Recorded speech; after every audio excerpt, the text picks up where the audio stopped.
The dreaded family vacation. You know, up until a certain age, there's this comfort, even excitement, about being crammed together with your nearest and dearest in a tin can on wheels for a week or two. But once you hit that stage of independent thinking, those family camping trips start feeling more like punishment for some crime you didn't commit. For me, that realization kicked in around age 12. Unfortunately, 12 was too young to make a convincing case for staying home while the rest of the family traipsed up and down the East Coast, hitting every historical landmark worth seeing, and a whole bunch more that should have been left out of Rand McNally Atlas. That's how we navigated back then, before Google or GPS. Some trips, though, didn't take us too far from home, and those were more bearable. Mostly because somehow the shorter distance meant we had more room for stuff. I still can't wrap my head around that math, but it meant I could bring my bike along. And that bike, it was my ticket to freedom. It meant I could escape the campsite and go explore on my own. Woods, lakes, shores, trails, I rode them all. My ride was an old Schwinn with hard rubber tires and just one gear, but it got the job done. This particular trip, we were camping in southern New Jersey, in an area called the Pine Barrens. The name might ring a bell if you've heard tales of the Jersey Devil or stories about mafia hitmen dumping their victims out there. The Barrens are a strange place, a unique ecosystem with miles and miles of scrub pines, white sand roads, and despite what most people think of New Jersey, a whole lot of nothing else. I'd start out on the main road but veered onto a side trail, and before long, I was deep in the woods. It wasn't easy going. The sandy trail would get deep and soft in spots, so I had to weave around to keep from wiping out. Sometimes, there was no choice but to hop off and push the bike through the firmer patches. After about 20 minutes of this, I came across one of the small, shallow streams that crisscrossed the Barrens. The trail dipped down to the stream and rose just a bit on the other side. Neither bank was too steep. In fact, if I stood in the water, I'd still be able to see over either side into the trees that grew right up to the edges. I got off the bike since the path was narrow, thinking I'd wade through the stream while carrying it.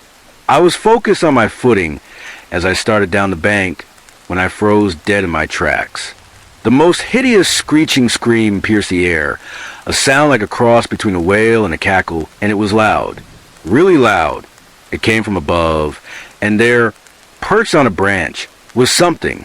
Now, keep in mind I'm 12, pushing a bike, and scared so shitless I wouldn't need a bathroom break for 2 days. What I saw were claw-like feet gripping the branch, attached to skinny, bent legs. There was a furry body leaning forward a bit, and 2 red eyes staring down. I'm tempted to say glowing red eyes, but I can't swear they were glowing. Red, though? Definitely red. Behind the body were these humpy shapes that looked like they could spread out into wings. But I wasn't about to stick around for a flight demonstration. I threw my leg over the bike, hit the pedals, and tore down the near bank, through the stream, and up the other side. I was pedaling like I was in the Olympics. I didn't slow down until I hit the main road, maybe 15 minutes from that stream. And when I say main road, I mean something barely wide enough for a single car. I eased up enough to risk a quick glance back. Nothing. I let the bike coast to a stop and shakily climbed off, only then noticing that somewhere in my mad dash, I'd torn open my arm. Blood was streaming from a long, deep scratch. Blood, even my own, doesn't bother me much. Pain, on the other hand, that sucks, and this one was starting to sting. I remembered some basic first aid, and tried to tear a strip from my t-shirt to wrap it. T-shirts back then were tougher than 12-year-olds, so I wasn't having much luck. As I stood there, debating what to do, I glanced back the way I'd come. I thought I saw a dark figure, either leaping or flying, along the trail I'd just covered. That was it for first aid. I bolted. I was never an athletic kid, but I could have set a land speed record that morning. I've never moved that fast before or since. The road was firm, thankfully, so I didn't wipe out in soft sand. The turnoff to the campground was just ahead, and I kept telling myself I'd looped around and was coming in from the back.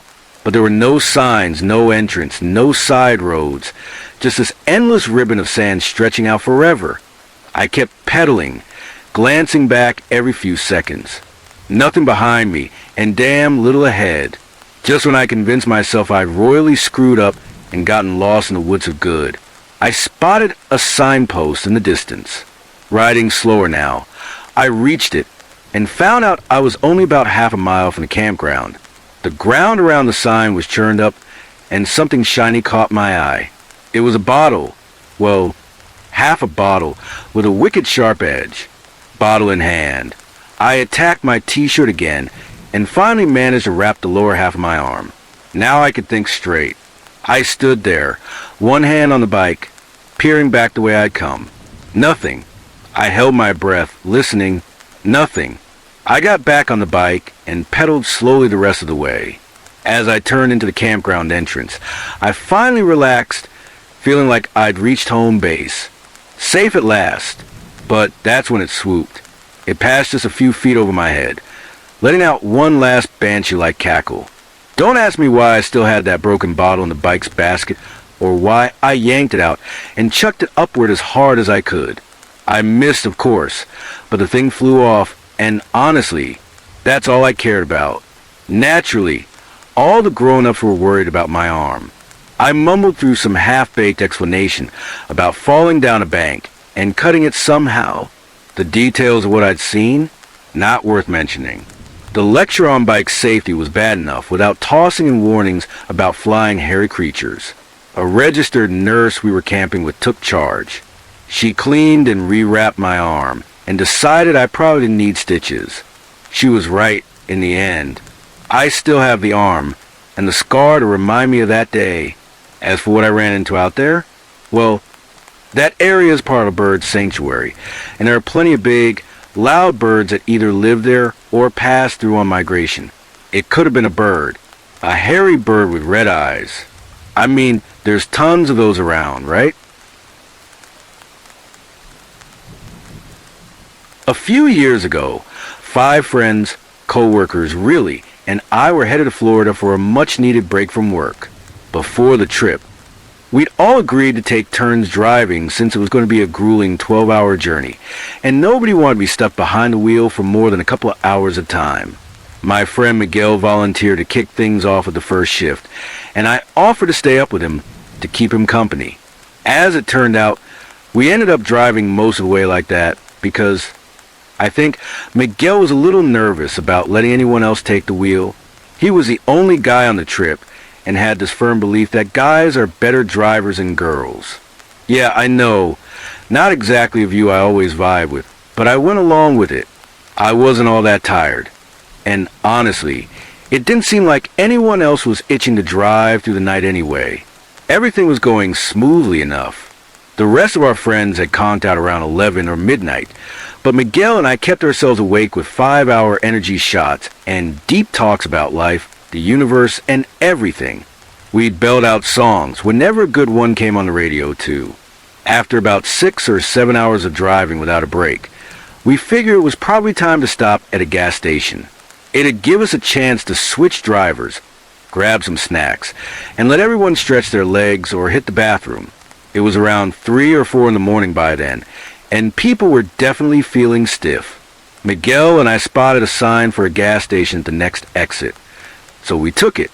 But once we left the interstate, it was like we'd driven into nowhere. There were a few sketchy buildings with dim lights, and what seemed like an endless field of some kind stretching out around us. We had to pull out the GPS to track down this gas station that was supposedly nearby. Turns out, we needed to drive a few miles into the nearest town to reach it. We instantly regretted picking this exit, but we were already off the highway, so we figured we might as well find the place. Let me tell you, there was nothing around. I come from a small town of about 1,500 people, so I'm no stranger to quiet, empty places, but this was creepy. The only light came from the company van my grandfather had lent us for the trip. We eventually hit a heavily wooded stretch, which cranked up the eerie factor even more. By now, the rest of our friends were awake, trying to help us spot the gas station. A few minutes later, we finally saw the familiar glow of a Marathon gas station up ahead. There wasn't a single other car in sight. We pulled up to a pump so we could fill the tank while handling our other business. The second we opened the van doors, this overwhelming smell of bacon hit us. It was strong, and honestly, it smelled amazing, like it was making us all hungry. A few of us remarked how weird it was for a gas station attendant to be cooking bacon at such an odd hour, but we didn't dwell on it. That is, until Miguel and I tried to walk into the convenience store and found the entrance blocked off with wooden pallets. Inside, we could see two people who definitely knew we were there, but they completely ignored us. It was like they didn't want to be seen at all. That struck us as strange, and we immediately started looking for another way in. In hindsight, we probably should have just left right then and there, but we chalked it up to the doors being broken or something they hadn't gotten around to fixing. We circled around the building and found a second door at the back. Keep in mind, this gas station was surrounded by dense woods on two sides. The back was especially creepy, with just one crooked light flickering over the lone door. I was nervous about going in, but I really had to use the bathroom, so I let Miguel try the handle. Locked. That meant I'd either have to hold it until we found another exit, or, worst case, squat in the woods. It was starting to sink in just how sketchy this whole situation was. A 24-hour gas station completely closed off to customers? That's not something you see every day. Miguel and I exchanged a look and started hurrying back around the building to the van. As we rounded the last corner, we noticed a window next to the cash register. It was busted in. We could clearly see the people inside, but they were acting like they wanted nothing to do with us. They just stared, and later, I realized their looks were more like fear, almost like they were up to something they shouldn't have been. That was enough for us. We started jogging, cutting through the lawn, wet grass to get back to the van as fast as we could. Then we heard loud footsteps behind us, and my heart just about stopped. We picked up the pace, but then I heard a familiar voice. "Guys, why are you running?" Thank God, it was just our friend Rue.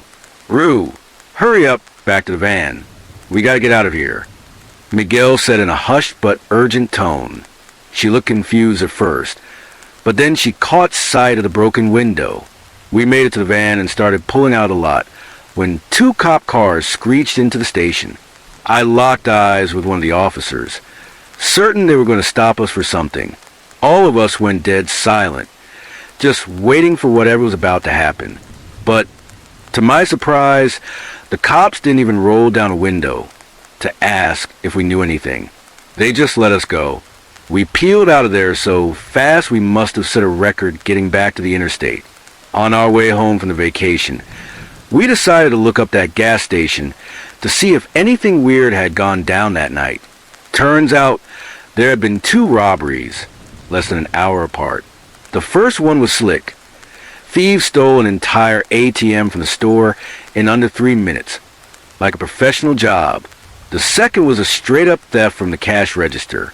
Weirdly, the two didn't seem connected, which made it even stranger that they'd hit the same gas station so close together.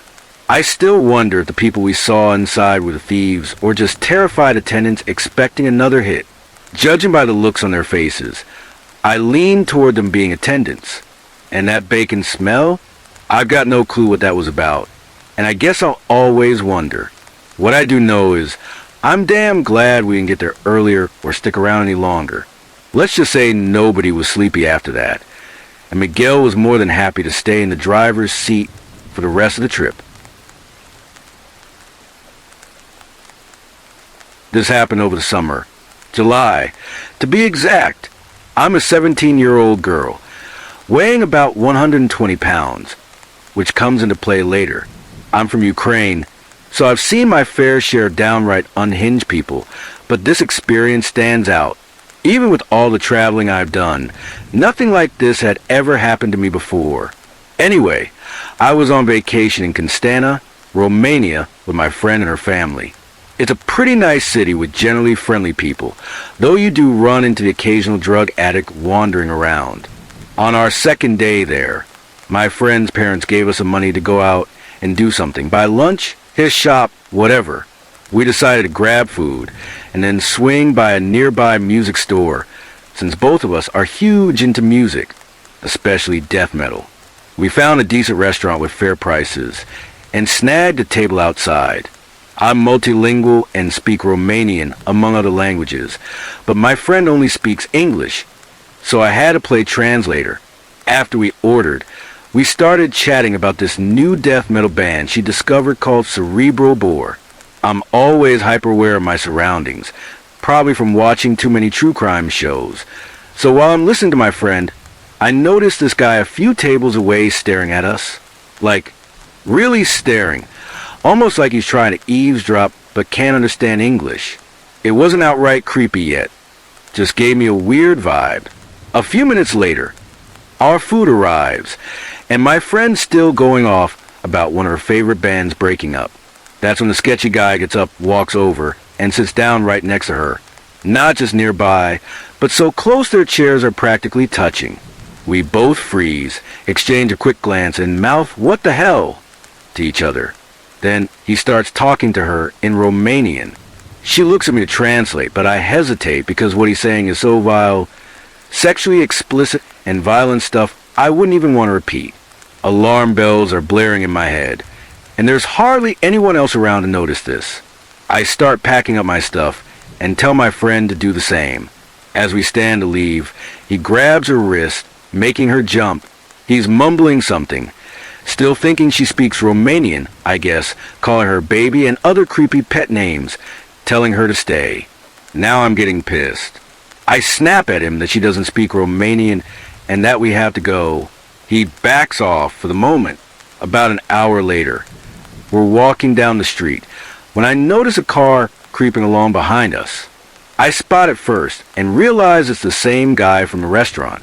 I don't want to freak my friend out, but there's no way to sugarcoat this. I tell her to pick up the pace, aiming for the nearest shop or busier part of town. I know I can't take this guy if he tries anything. I'm way too small, and he's got at least a foot on me. As we're hurrying, I see the car stop, and he gets out. This time, he's holding a gun. My friend still isn't fully clued into what's happening, but I'm muttering to myself, trying to stay calm. The guy starts yelling at us, mostly at her, demanding she come over to him. Even though I'd already told him she doesn't speak Romanian, he's still shouting at her. She's screaming at me, asking what he wants, and I'm yelling back over his shouting, trying to explain. It's total chaos. Everyone's screaming for a solid 10 minutes. He's waving the gun around, and it drags on for another 5 before he gets right in her face, puts the gun to her chest, and orders her to get in his car. I'm certain we're both about to die. Then, out of nowhere, 2 cop cars roll up, lights flashing. The officers jump out, tackle the guy to the ground, and cuff him. As they're shoving him into the car, he's screaming at us, saying he'll find us and rape each of us while the other watches. One cop comes over to ask what the hell happened, and I explain how this guy had been stalking us since the restaurant, how he kept trying to force my friend to go with him. Meanwhile, the other cop's talking to the guy, who's yelling back, ranting like a lunatic. They slam the door on him and come back to us. The officer tells us this guy apparently mistook my friend for his ex-girlfriend, who'd left him in a bad way, financially and mentally, and he was hell-bent on killing her. I have no idea who called the cops or why they happened to be driving by at that exact moment. But I've never been more grateful. Those officers not only arrested that creep, but were kind enough to buy us bus tickets back to our hotel. I don't know what would have happened without them, and I'm just glad we made it out of there in one piece. This happened when I was 10, during the summer of 2008. My mom and I decided to take a mini vacation to Disney World. It was a long, exhausting drive, about 5 hours, and we finally rolled into Orlando super late. All we wanted was a decent hotel to crash in for a couple of nights. After searching for what felt like forever, we found one that wasn't booked solid. This place was gorgeous, massive, and lit up with so many dazzling lights it could have blinded you. We parked and hauled our luggage inside ourselves since we didn't have much. Walking in, I was blown away. The interior was even more stunning. The walls were smooth and velvety, the floors gleaming marble, everything decorated so elegantly. The lady at the front desk was really kind. 2. She found us a room on the 10th floor and called over one of the hotel staff to show us the way. When he approached, he didn't say a word, not even hello. Being the nosy kid I was, I started sizing him up. He was a tall, dark-skinned guy, maybe 6'2", wearing these tiny oval glasses that barely covered his eyes. His face was scruffy, unshaven, and he smelled awful, like he'd been dumped in a dumpster. It took everything in me not to wrinkle my nose as he stood there, the stench hitting me hard, without a word. He turned and headed for the elevator, which I guess was his way of saying, "Follow me." So we did. Being in that elevator with him was the creepiest thing ever. The whole ride up, he just stood there, back against the wall, staring straight ahead. He didn't move a muscle, like sharing space with a statue. My mom was as weirded out as I was, and we kept shooting each other confused looks. When we finally reached our floor, I was so unnerved I wanted to bolt out of there. He led us to our room, and we dropped our stuff, completely wiped out. But instead of leaving, the guy just stood there, staring at us. After about 2 minutes of this, he slowly turned, moving like some kind of robot, gently closed the door behind him, and left. My mom and I just stared at each other, totally baffled. What the hell was wrong with this guy? I thought to myself. I tried not to dwell on it. After all, we were on vacation. About 45 minutes later, my mom called room service because her bed was missing a mattress. They said they'd send someone up right away. 5 minutes later, there was a knock at the door. My mom, half dead from exhaustion, got to answer it and jumped back when she saw who it was. It was him again. He slowly pushed a mattress into the room, leaned it against the wall, and left without a word. My mom and I exchanged another weird glance, but I helped to get the mattress onto the bed frame. We settled in, and eventually, we both passed out. I woke up 2 hours later, feeling uneasy, like something was off. As my eyes adjusted to the dark, my blood ran cold. There he was, standing over my mom's bed, just staring at her while she slept. How the hell did he even get in here? I screamed so loud, I probably woke the entire hotel. My mom jolted awake and scrambled over to my bed, eyes wide with panic. After my scream, the guy looked at us, slowly turned and walked out. I grabbed my phone with shaky hands and called the police. It took them about an hour to get there, but when they did, they told us they'd found a man hiding in a laundry room on another floor. They also said he had a knife tucked under his shirt. What the officer told us next freaked me out even more than the knife. Turns out, this guy was a registered sex offender. The next morning, we checked out and moved to a different hotel. Even though we knew he was in custody, we couldn't stay in that room after what happened. I'm so thankful my mom wasn't hurt, and I try not to think about what might have gone down if he'd pulled that knife. A few years back, when I was still living at my parents' house, something happened just a few days before Christmas that I'll never forget.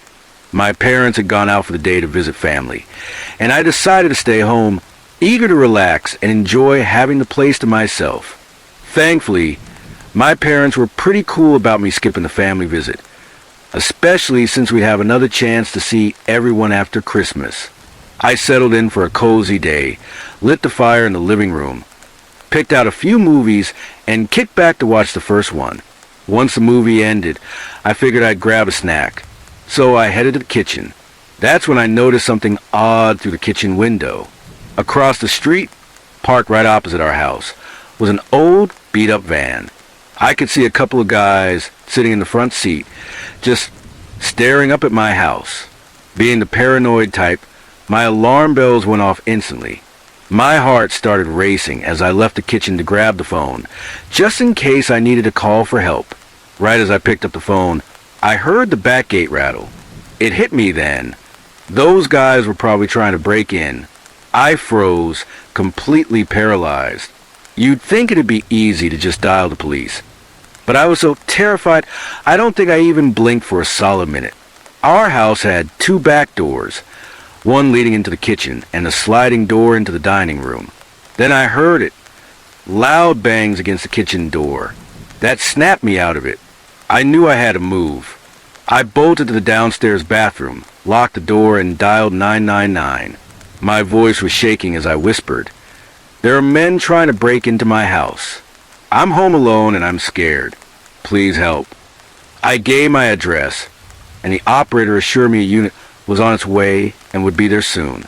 I crouched behind the door, trembling, clutching the phone, trying not to cry. The banging outside stopped, but I didn't dare move. When I heard police sirens, I finally crept out of the bathroom and let the officers in. The van was gone, and the back door, though battered, hadn't been forced open. I guess the deadbolt held them off, and they must have bolted when they heard the sirens.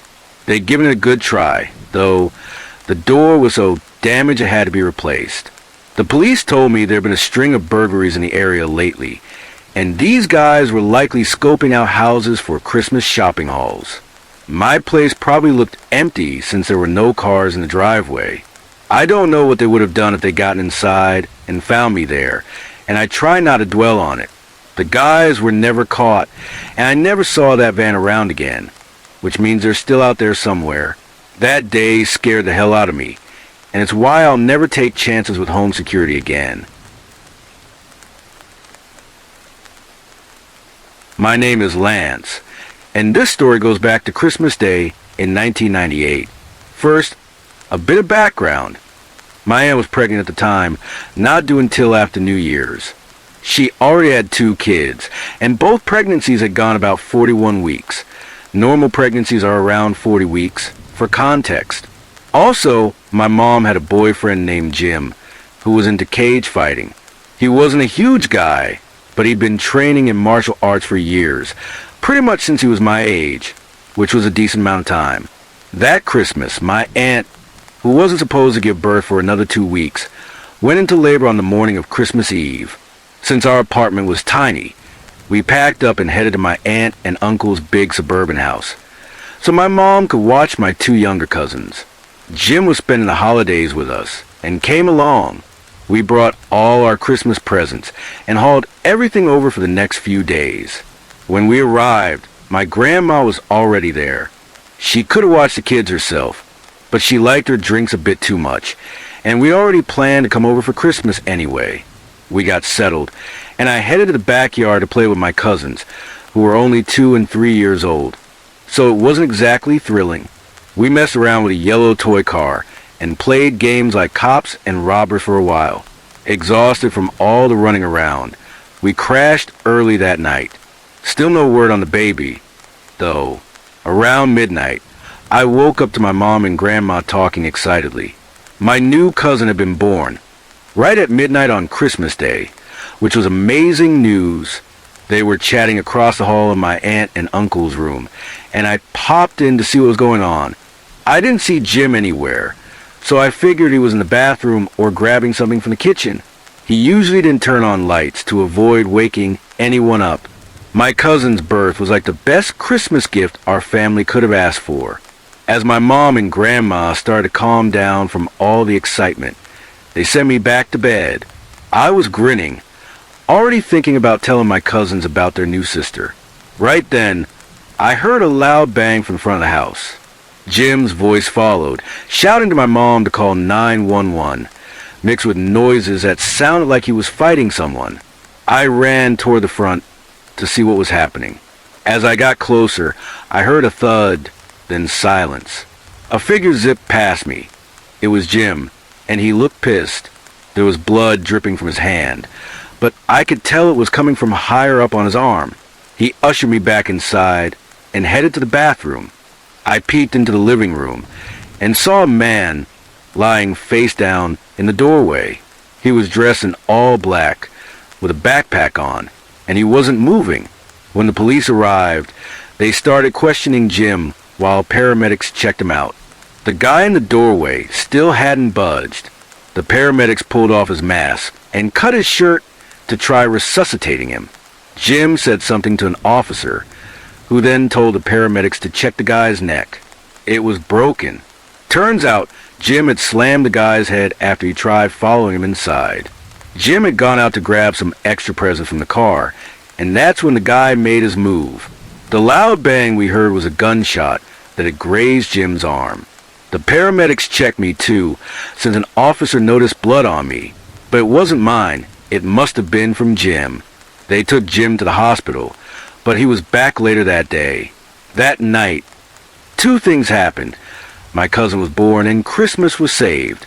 Jim was cleared of any wrongdoing. The courts ruled it was self-defense, calling it unintentional manslaughter. It was a hell of a Christmas, one I'll never forget. This all started about 3 years ago, and I'm 17 now, but I still remember it like it was yesterday. My name's Josh, and back then, my friends Nick and Dan were around my age, about 14.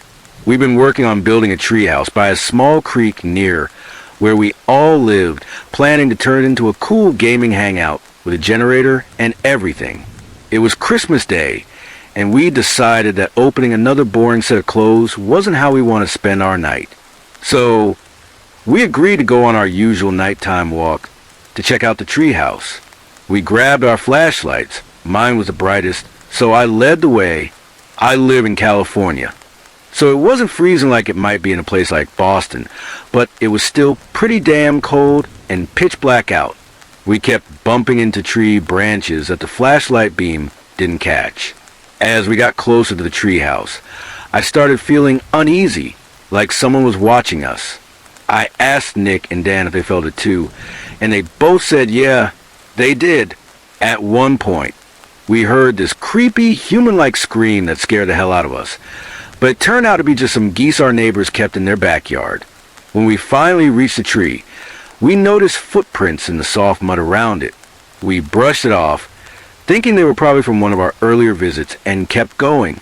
Looking back, I really wish we hadn't. Just so you know, our treehouse was in the middle of nowhere, so there was no reason for anyone else to be out there, especially not expecting us.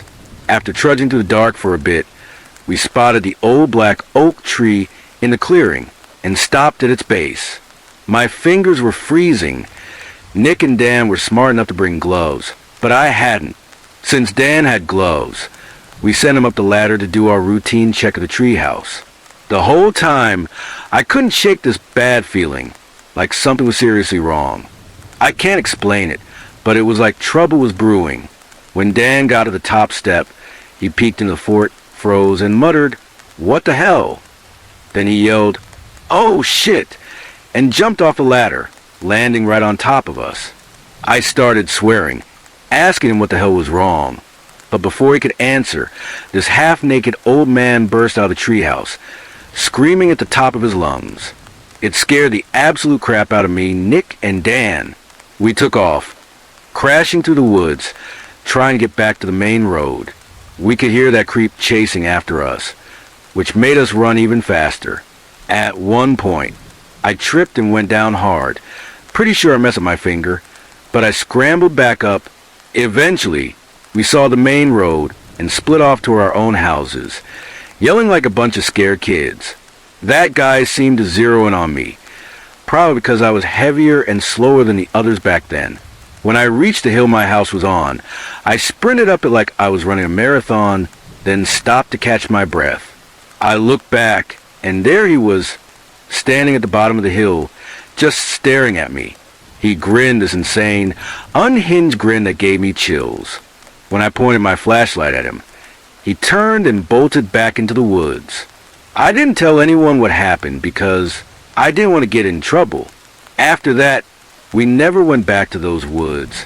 It's been 3 years, and I still get creeped out every time I have to bike past them. As far as I know, that crazy old guy is still out there somewhere in those woods. When I was a kid, my parents went all out to make my brother and me believe in Santa Claus. Part of it was our Christian upbringing, but mostly They wanted us to hold on to that magical Christmas excitement for as long as possible. Every Christmas morning, we'd race downstairs the fireplace, thrilled to tear into the single present Santa left for each of us, alongside the gifts from family and friends under the tree. The year I stopped believing in Santa was a confusing one, and it took me years to fully grasp what had happened. I was about 7 or 8, pretty old to still believe in a jolly guy in a red suit sliding down chimneys. But holiday TV specials and trips to the mall or church for pictures with Santa kept the magic alive. It was the night before Christmas, and my brother and I were determined to stay up for Santa. Our parents were exhausted, dealing with 2 hyper kids who'd gotten into the cookie tins and were wired beyond belief. We weren't going to bed until we heard reindeer on the roof. It was around 11:30 p.m., way past our usual 8 o'clock bedtime, and our parents were practically begging us to settle down when we saw a figure in a red and white suit pass by the living room window. My little brother, who was 4, shouted, "Santa!" and we both bolted for the front door. We didn't understand why our mom suddenly grabbed us and hustled us upstairs, or why Dad was rushing to lock the door while our Siberian husky barked like crazy in the entryway. We whined and complained as Mom tucked us into their bed. Strange, since we usually slept in our own rooms. She kept saying we'd been so good waiting up for Santa, but now that he was here, we had to sleep or we might not get any presents. It took some convincing, but she got us to believe that Santa would skip us if he knew we were awake. So we burrowed under the covers, squeezing our eyes shut like kids pretending to sleep. The sugar crash hit soon after, and we passed out for real. Just before I drifted off, I heard Dad come into the room and say something like, "Jerry's here." That confused me. Jerry was our neighbor, a police officer, but I was too sleepy to think it through, and I didn't hear anything else before I was out cold. The next morning, Santa's gifts were waiting by the fireplace, and we tore into our presents with glee. It was a great Christmas. Dad had won some money in a state lottery pool with his work friends, which meant house renovations, a Disney World trip, and tons of awesome gifts. The win had even made the local news. But looking back, I noticed my parents didn't seem like they'd slept. They were both sipping coffee, unusual for them, and while they smiled at our excitement and hugged us back, they weren't their usual energetic selves. For months, I thought it was just from wrangling us the night before. A few months later, a classmate brought a newspaper article to school for our current events class. It was about a man who tried breaking into several homes in the weeks before Christmas. He'd been arrested on Christmas Eve while attempting to break into an occupied house, dressed as Santa, and his trial was set for later that year. That's when it hit me, the moment I stopped believing in Santa. I thought the red suit was Santa's exclusive trademark, but if some random crook could wear it to rob houses, then to my young mind, it meant Santa wasn't real. The full picture didn't come together until years later when I brought up that late Christmas Eve to my mom. She looked shaken for a moment, but decided I was old enough to know the truth. The man from the article had been targeting people in Dad's lottery pool, knowing they'd won money and likely had new purchases, cash, or expensive gifts stashed away. He'd already broken into a couple of Dad's co-workers' homes, stealing jewelry and electronics, but he'd never hit a house with people inside. That Christmas Eve, high on some kind of drugs, he got the wild idea to dress as Santa and try one more break-in. He showed up near midnight, probably thinking we'd all be asleep. He tried the front door, but Dad managed to throw the deadbolt just in time and called Jerry, our neighbor, who was on duty that night. Jerry got there fast, arrested the guy right on our front porch, and called for backup. The would-be Santa thief was hauled away while my brother and I slept in our parents' bed upstairs. I still don't know why a thief would try breaking into a house with lights on and people clearly awake, especially kids. The drugs probably clouded his judgment. I never found out what he was on or if he had any weapons. All I know is I'm beyond grateful for my parents' quick thinking. Without it, that Christmas could have turned out very differently. This happened around Christmas time, when our house was all decked out with a tree in the living room and decorations everywhere. My brother and I were both in junior high. He was in ninth grade and I was in eighth. It was the middle of the night, around 2 o'clock or 3 a.m., when I woke up dying for a glass of water. I slipped out of my room quietly and headed for the kitchen. As I rounded the corner into the living room, I froze at the sight of something downright weird. There, in the pitch-dark room, lit only by the glow of the Christmas tree, stood my brother, smack in the middle of the floor, staring up at the tree. His neck was tilted back at this awkward, almost painful angle, and his face was blank, unreadable. He didn't even glance my way or seem to notice me at all. I noticed he was holding something, and as I edged closer, I saw he had 3 ornaments from the tree, 2 glass bulbs and a little stuffed Santa figure. I figured maybe he couldn't sleep and was just admiring the tree, or perhaps he'd found the ornaments on the floor and was about to put them back. So I shrugged it off and kept heading to the kitchen. I had my back to him while I filled a glass of water. So I nearly jumped out of my skin when I heard a loud crack and the sound of the tree rustling. I whipped around to see the tree swaying slightly, with my brother still rooted to the same spot, staring upward. I couldn't figure out what caused the noise, so I kept my eyes on him, sensing he'd done something. Sure enough, a few seconds later, he shifted one of the ornaments to his other hand and then chucked it hard at the tree. He slowly turned his head toward me and just stared in my general direction. He didn't say a word, didn't smile or laugh like it was some prank. He just stood there, motionless. It wasn't just creepy, it felt sinister, like something out of a horror movie. I was thoroughly weirded out and decided there was no way I was walking past him again to get back to my room. Instead, I made a beeline for the garage and hid out in one of our unlocked cars, flipping on the garage lights for comfort. I sat there, half expecting him to pull some prank, like shutting off the lights and locking me out, but nothing happened. I only waited about 15 minutes. It was getting really late, and I was exhausted, so I carefully opened the car door, crept up the steps, and eased back into the house. It was dead quiet, and my eyes took a moment to adjust to the darkness. Then, something caught my attention on the kitchen counter, not a foot from where I'd stood earlier. There, sitting all by itself, was the 3rd ornament my brother had been holding, a single ruby red glass bulb. I stood there, staring at it, half convinced he was about to jump out and scare me, but he didn't. I peeked into the living room and, to my relief, saw he was gone. He must have gone back to bed downstairs. Nothing else happened that night, but the whole thing stuck with me. What makes it even creepier is that my brother has no history of sleepwalking. Not before or since that night, and he claims he doesn't remember a thing. It's always freaked me out to think that, even if he was asleep, he followed me that closely to where I was hiding in the garage. The whole experience still gives me chills. My name is Elisa, and I have a few stories that might fit here, but the one I'm sharing first is about a doll my mom got me when I was around 9 or 10 years old. It was called Amazing Amy, and it came from a big store display with all sorts of accessories you could buy. My mom picked up a basic set, just a doll and a few outfits. When I opened it on Christmas Day, I was instantly smitten.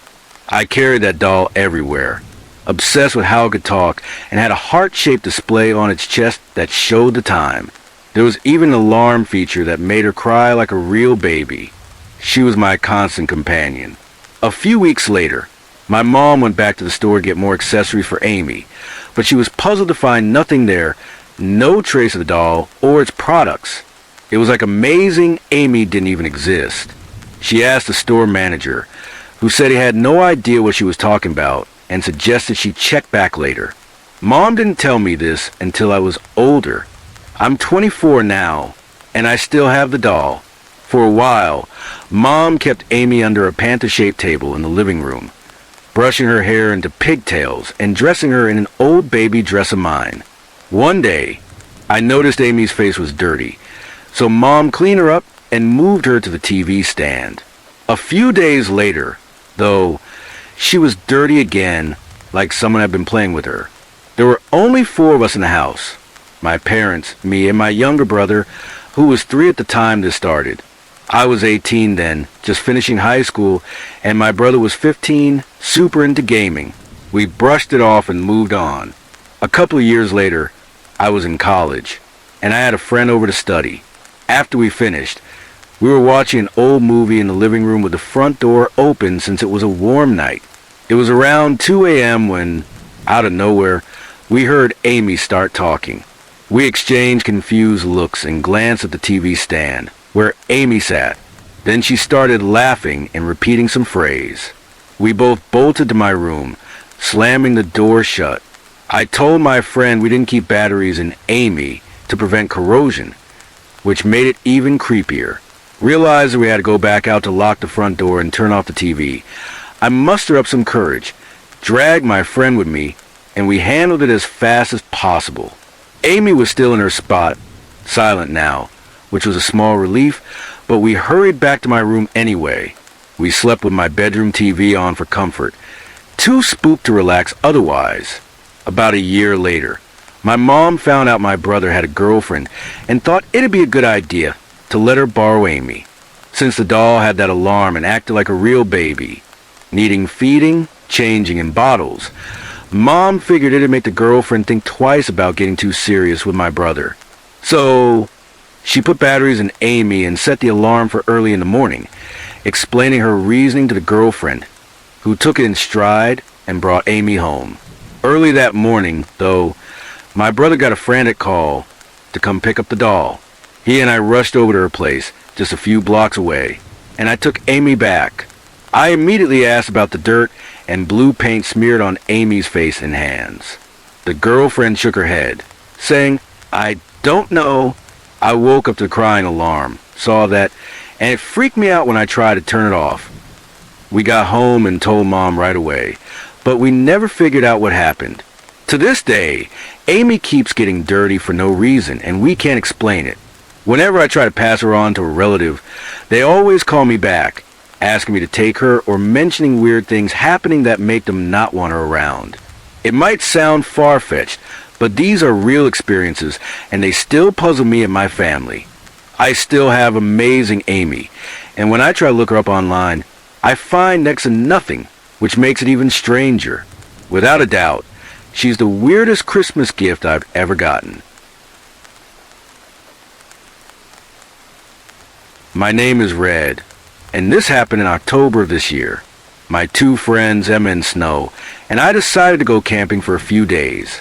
It was around 2 p.m. when we arrived at Cannock Chase, a massive woodland area in the UK. The main reason we picked this spot was because Emma and I were really into listening to scary stories and creepypastas, and we'd heard a few tales about a black-eyed girl being spotted here a few times. We were super curious. Snow, on the other hand, absolutely hated the idea, but we managed to convince her to come along anyway. We set up camp and spent a few hours messing around, having some drinks and telling scary stories. By about 6 p.m., it started getting dark, and the campfire was beginning to die down. Noticing the fire was fading, I offered to go grab some wood to keep it going. I only walked about 5 minutes from the camp to look for firewood when I got this weird feeling that someone was watching me. I'd heard people in scary stories talk about how you can feel someone watching you, and I always wonder how that was possible. But trust me, you really can. At first, I brushed it off, thinking I was just being paranoid since we've been telling creepy stories all evening. But then I heard a twig snap to my left. I shone the light from my phone in that direction to check it out, but there was nothing there. Pull yourself together, Red. You're being ridiculous. I muttered to myself, feeling a bit spooked. I grabbed a few large twigs and hurried back to camp. We hung out for a few more hours, having a good time, until we decided to call it a night. We had 2 tents. Emma and Snow shared one, and I had a 1-person tent to myself. I sat in my tent, but I couldn't sleep. Something just didn't feel right. I checked my phone, and it was 1 a.m. I told myself to try and sleep it off, and eventually dozed off.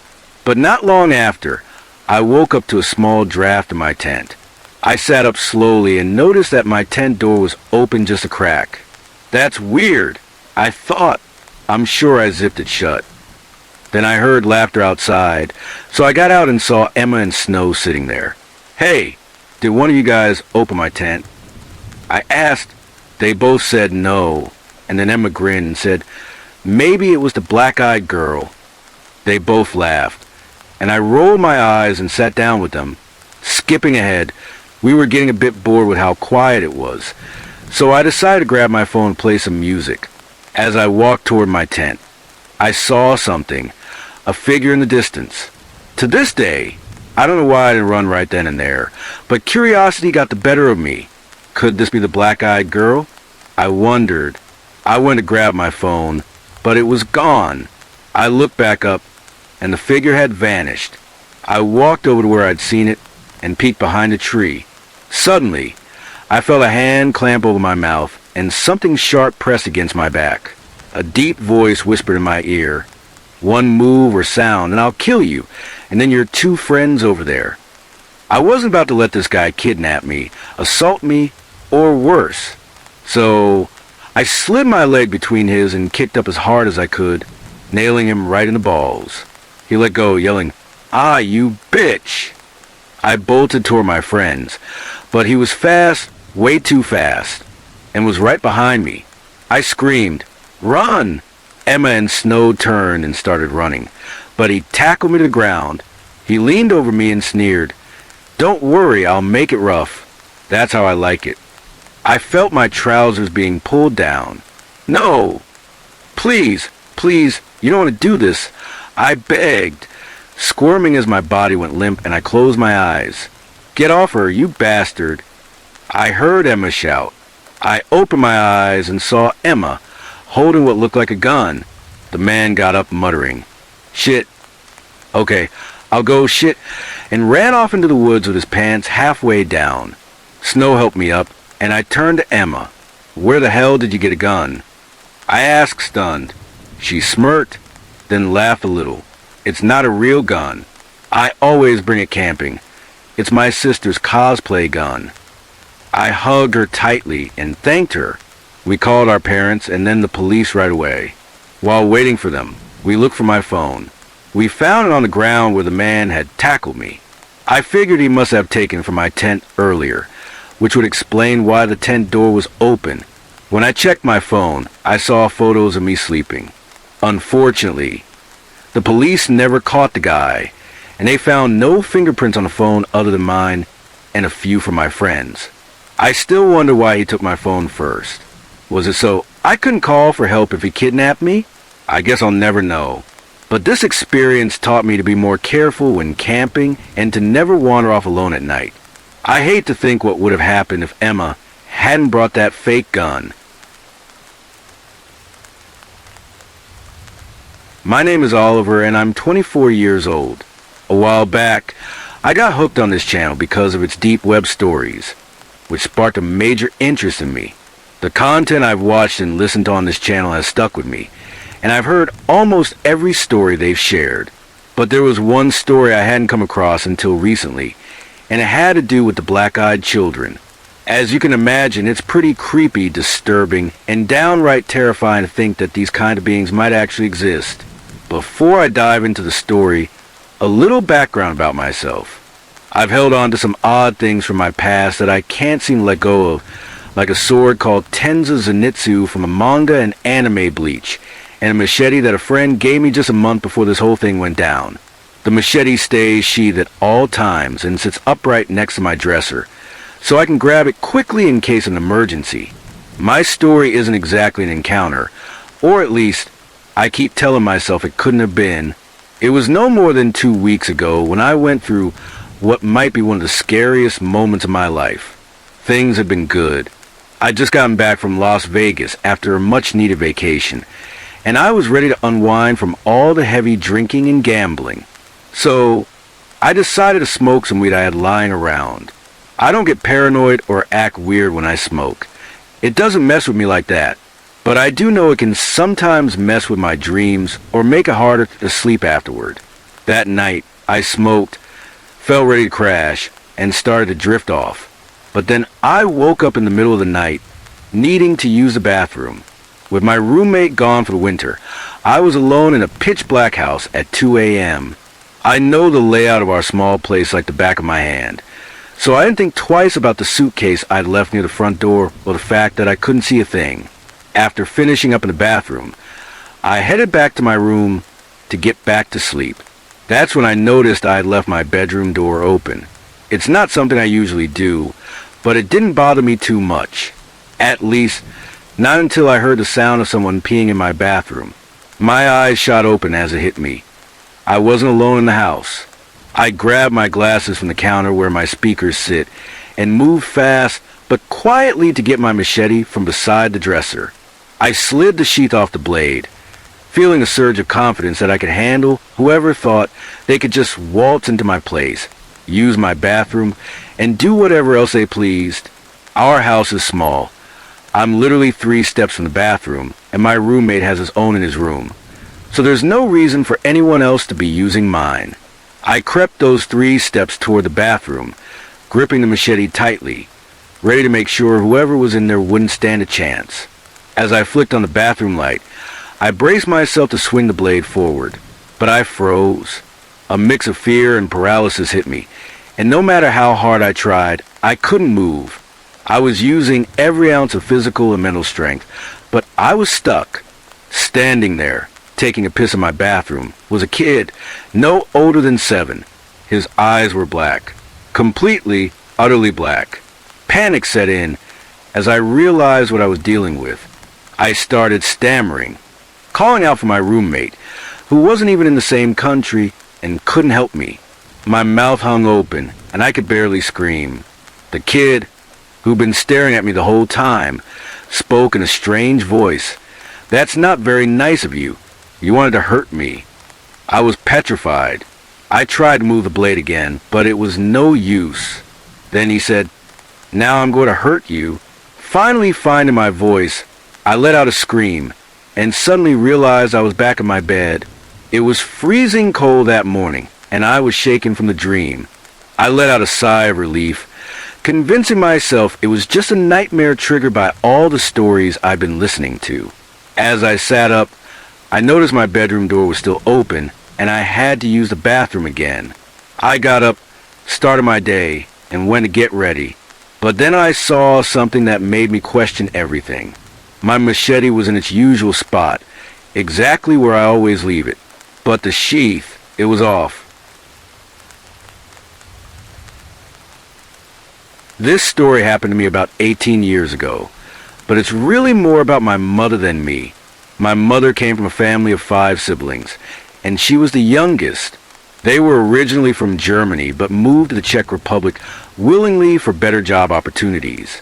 Since my mother struggled with the Czech language and was much younger than her siblings, she had a hard time finding someone close to her during those tough early days. Surprisingly, she found that connection with her oldest brother. They became best friends, and that bond carried into the future. I'm mentioning this now because it ties into what happened later. When my mother was about 30 and I was around 8 years old, she got a devastating message. Her oldest brother, my uncle, had died. She was heartbroken. She would cry for days and spend hours on the phone, trying to figure out what had happened. But the police refused to share all the details. After about a week, the police came to our house and told us the cause of death. They said he'd been driving under the influence, going too fast, and got into a fatal car accident. They added that these kinds of accidents were common, but my mother didn't buy it. My uncle was a good man, a solid businessman, and he didn't drink. Because she didn't trust the police's story, my mother called my uncle's wife, my aunt, and arranged to meet with her. My aunt didn't want to talk about the accident and told us we should just let it go. My mother was furious. She told my aunt she couldn't believe she didn't care and didn't want to know the truth. After some back and forth, my mother convinced her to let her see the car. One day, my parents drove to Prague to check it out. When they came back, they seemed happy and told me everything was okay, but I could tell something was bothering them. Years later, when I was 23, my father told me what they saw, but at the time, I didn't understand. He said the car was completely burned out and didn't look like it had been in a typical accident. It looked more like someone had planted a bomb in the engine or something. About a week after that, my parents started arguing, which was shocking to me because they never fought, or at least not in front of me. For the next few weeks, things seemed normal, except for a few phone calls where my mother was secretive.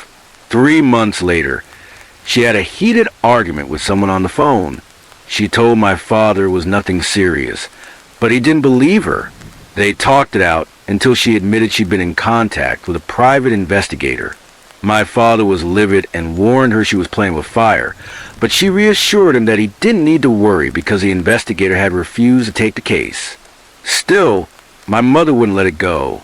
She reached out to another private investigator. One day, when she drove me home from school, which was unusual since I normally walked, as we lived in a small town not far from the school, we pulled up to our house and saw 3 black cars parked out front.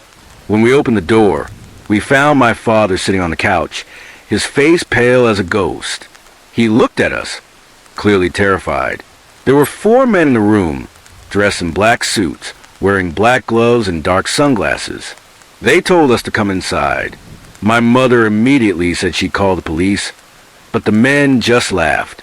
Before we could react, 3 more large men came in behind us, pushing us into the house. Behind them was an older man with white hair. I was so nervous, and I don't know why I did this, but as I was on the verge of tears, I looked at the old man and gave him a shaky smile. He stared back at me, his gaze cold and emotionless, like he was deep in thought. It was so unnerving that I had to look away, but I felt his eyes on me for a few more seconds. Then he spoke in a language I didn't recognize at the time, but later learned was Russian. He said something to one of the men, who nodded. Then the old man spoke in Czech, his voice deep and raspy, almost chilling. "Miss, I'm sure you know why we're here today," he said. "You were warned before, and you didn't listen. Now you'll face the consequences." Out of nowhere, 2 of the men grabbed my mother, duct taped her mouth, and pressed a white cloth to her face for a few seconds until she passed out. Then they put a black sack over her head. My father tried to step in, but one of the men hit him so hard he collapsed unconscious. The old man looked at me and said that if I stayed quiet and did what they said, they wouldn't hurt my mom. I was crying and too scared to speak, but I nodded. They put me in one of the cars, and we started driving. After about 5 minutes, I could hear my mother stirring. We drove for another 20 minutes before the car stopped abruptly. The men around me started getting out, and one of them told me to follow. I was terrified, but something in the old man's voice made me think that if I stayed silent and obeyed, maybe everything would be okay.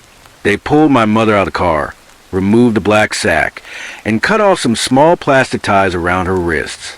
They let her hug me, and then the old man spoke again. "Look around you. What do you see? Go on, scream for help. No one will come." A heavy silence fell over us, and my mother started sobbing. The old man grinned and said, "Your son is the same age as mine." There was another pause that felt like it lasted forever. Then he continued, "Today, you get to go home, but only today. Your brother was not a good man. Let it go." Just like that, they got back into the cars and drove off, leaving my mother and me standing in the middle of nowhere. We were both crying and she held me tightly. She didn't have her phone, so we had to hitchhike to get home. It took us about 3 hours because we had no idea where we were. When we finally saw our house, one of the black cars was still parked out front.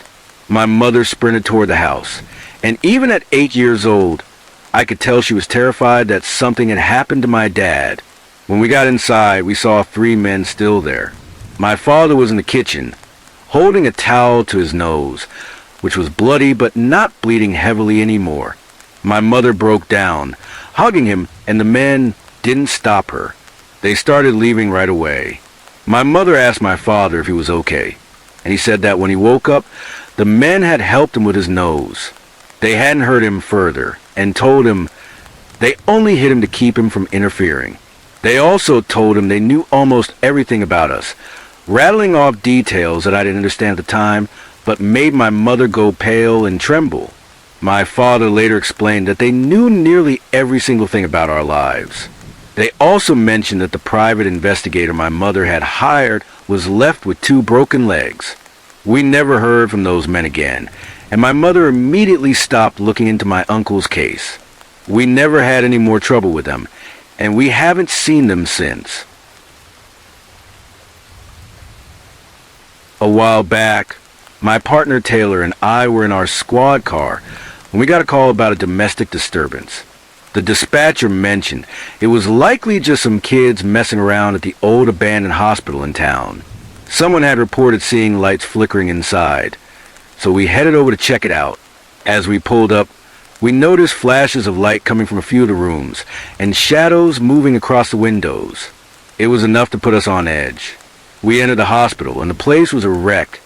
Graffiti covered the walls, and broken glass crunched under our boots. It was eerie from the start. We called out, "Police, come out now," but got no response. The silence was unsettling, almost heavy. We started searching the ground floor and could tell people had squatted there at some point. Old belongings were scattered around, but it looked like they cleared out long ago. We made our way to the second floor, and that's when things got strange. A foul smell hit us, something rancid that made our stomachs turn. We were already tense, and this didn't help. As we swept the second floor, we found broken beer bottles and empty cans strewn about, signs of recent activity. We were nearly done with the search when we heard it. A kid crying, clear as day. We froze, then shouted again, "This is the police. Come out." Still nothing, but now we knew someone was in here with us. We followed the sound, checking room after room, but they were all empty. Then in one room, I spotted something, a figure behind a blue, semi-transparent curtain. My heart raced. "I see you." Step out from the curtain. I called, moving closer. I yanked the curtain back, but there was no one there. The shadow I'd seen just vanished. I tried to brush it off, muttering to Taylor that it must have been the light playing tricks on the fabric or something. We kept searching, determined to figure this out. After combing through the entire hospital twice, we found nothing else and decided to head out. As we descended the stairs, we could see straight down the hall to the main entrance. That's when I saw him. A man standing right in front of the door. "Police, hands up, get on your knees." I shouted. He didn't move, didn't react. I couldn't make out his face, just a dark silhouette. I flicked on my flashlight, and the second the beam hit him, he bolted, darting into a room on the right. I sprinted after him, yelling, "Stop running! Stop now!" He didn't listen. He tore through the room, out a back door, and into the woods behind the hospital. Taylor and I chased him, crashing through the underbrush, but he was fast. We lost him in the darkness. I radioed dispatch, and they sent 3 more officers to help. We searched those woods for 45 minutes, retracing our path, but found nothing. No tracks, no sign of him. Defeated, we returned to the hospital to wrap things up. It wasn't long before we tracked down the source of that awful smell. It was coming from a maintenance closet. Inside, we found something horrific. A dead cat, surrounded by burned-out candles. It looked like some kind of ritual, something dark. The cat had been sliced open, almost surgically. Its blood smeared everywhere, even pulled into the shape of a pentagram. In the center was a skull, but it didn't look human. It was a gruesome scene, and Taylor couldn't handle it. She bolted outside, gagging. I don't blame her. I've never seen anything like that, and I hope I never do again. We never caught the guy, and we never found a crying kid I heard on the second floor.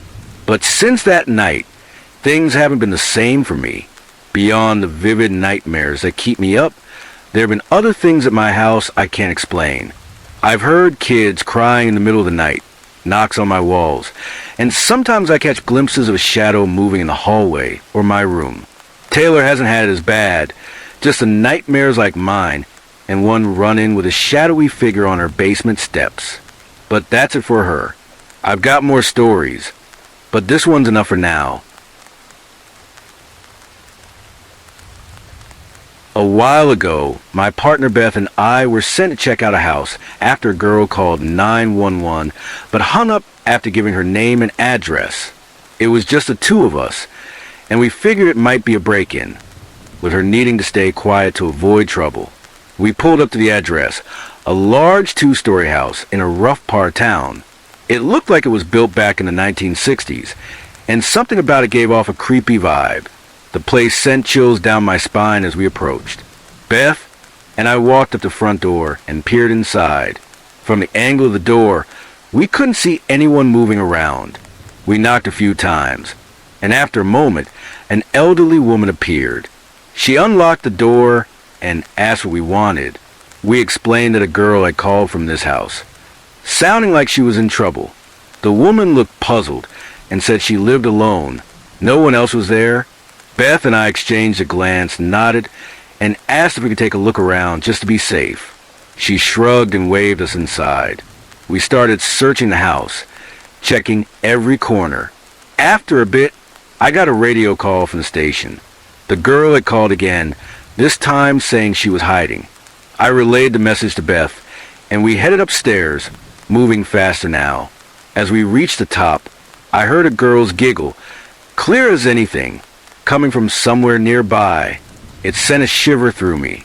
I called out, asking if anyone was up there, and almost instantly, a voice answered from my left behind a closed door. "I'm in here," it said, soft but certain. That gave me serious goosebumps. For a second, I wondered if this was some messed up prank, and I wasn't happy about it. If it was, I'd have to arrest the woman for wasting our time. I pushed open the door, ready to confront whoever was there, but the room was empty. I checked the closet, under the bed, behind a bookshelf. Nothing. No one was there. It freaked me out, but I tried to shake it off, convincing myself it had to be a prank. I stormed downstairs, ready to get some answers. As I was heading down, the station radioed again. The girl had called a third time, but now she said she wasn't there anymore. That was it. I just want to get out of that house. I found the woman and told her what I'd heard upstairs. She laughed, which threw me off. Then she said, "Oh, I'm sorry, that must have been Emily. She's such a silly thing, always making prank calls. She's got quite the sense of humor." I stared at her, confused, and asked why she'd told us she lived alone. Her smile widened. "Well, I do live alone. It's just me in this house." I glanced at Beth, and she looked just as bewildered as I felt. I thanked the woman, and we left without another word. The drive back was silent. Neither of us brought up what happened. We still haven't talked about that call. It was one of the weirdest experiences I've ever had, and just thinking about it still gives me chills. I don't know if I was losing it, if the woman was playing some elaborate game, or if it was a prank pulled off with creepy precision.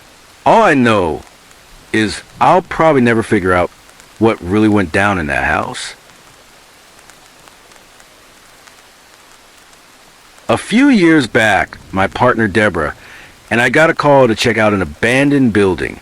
Someone had reported seeing a person wandering around inside, visible through the windows.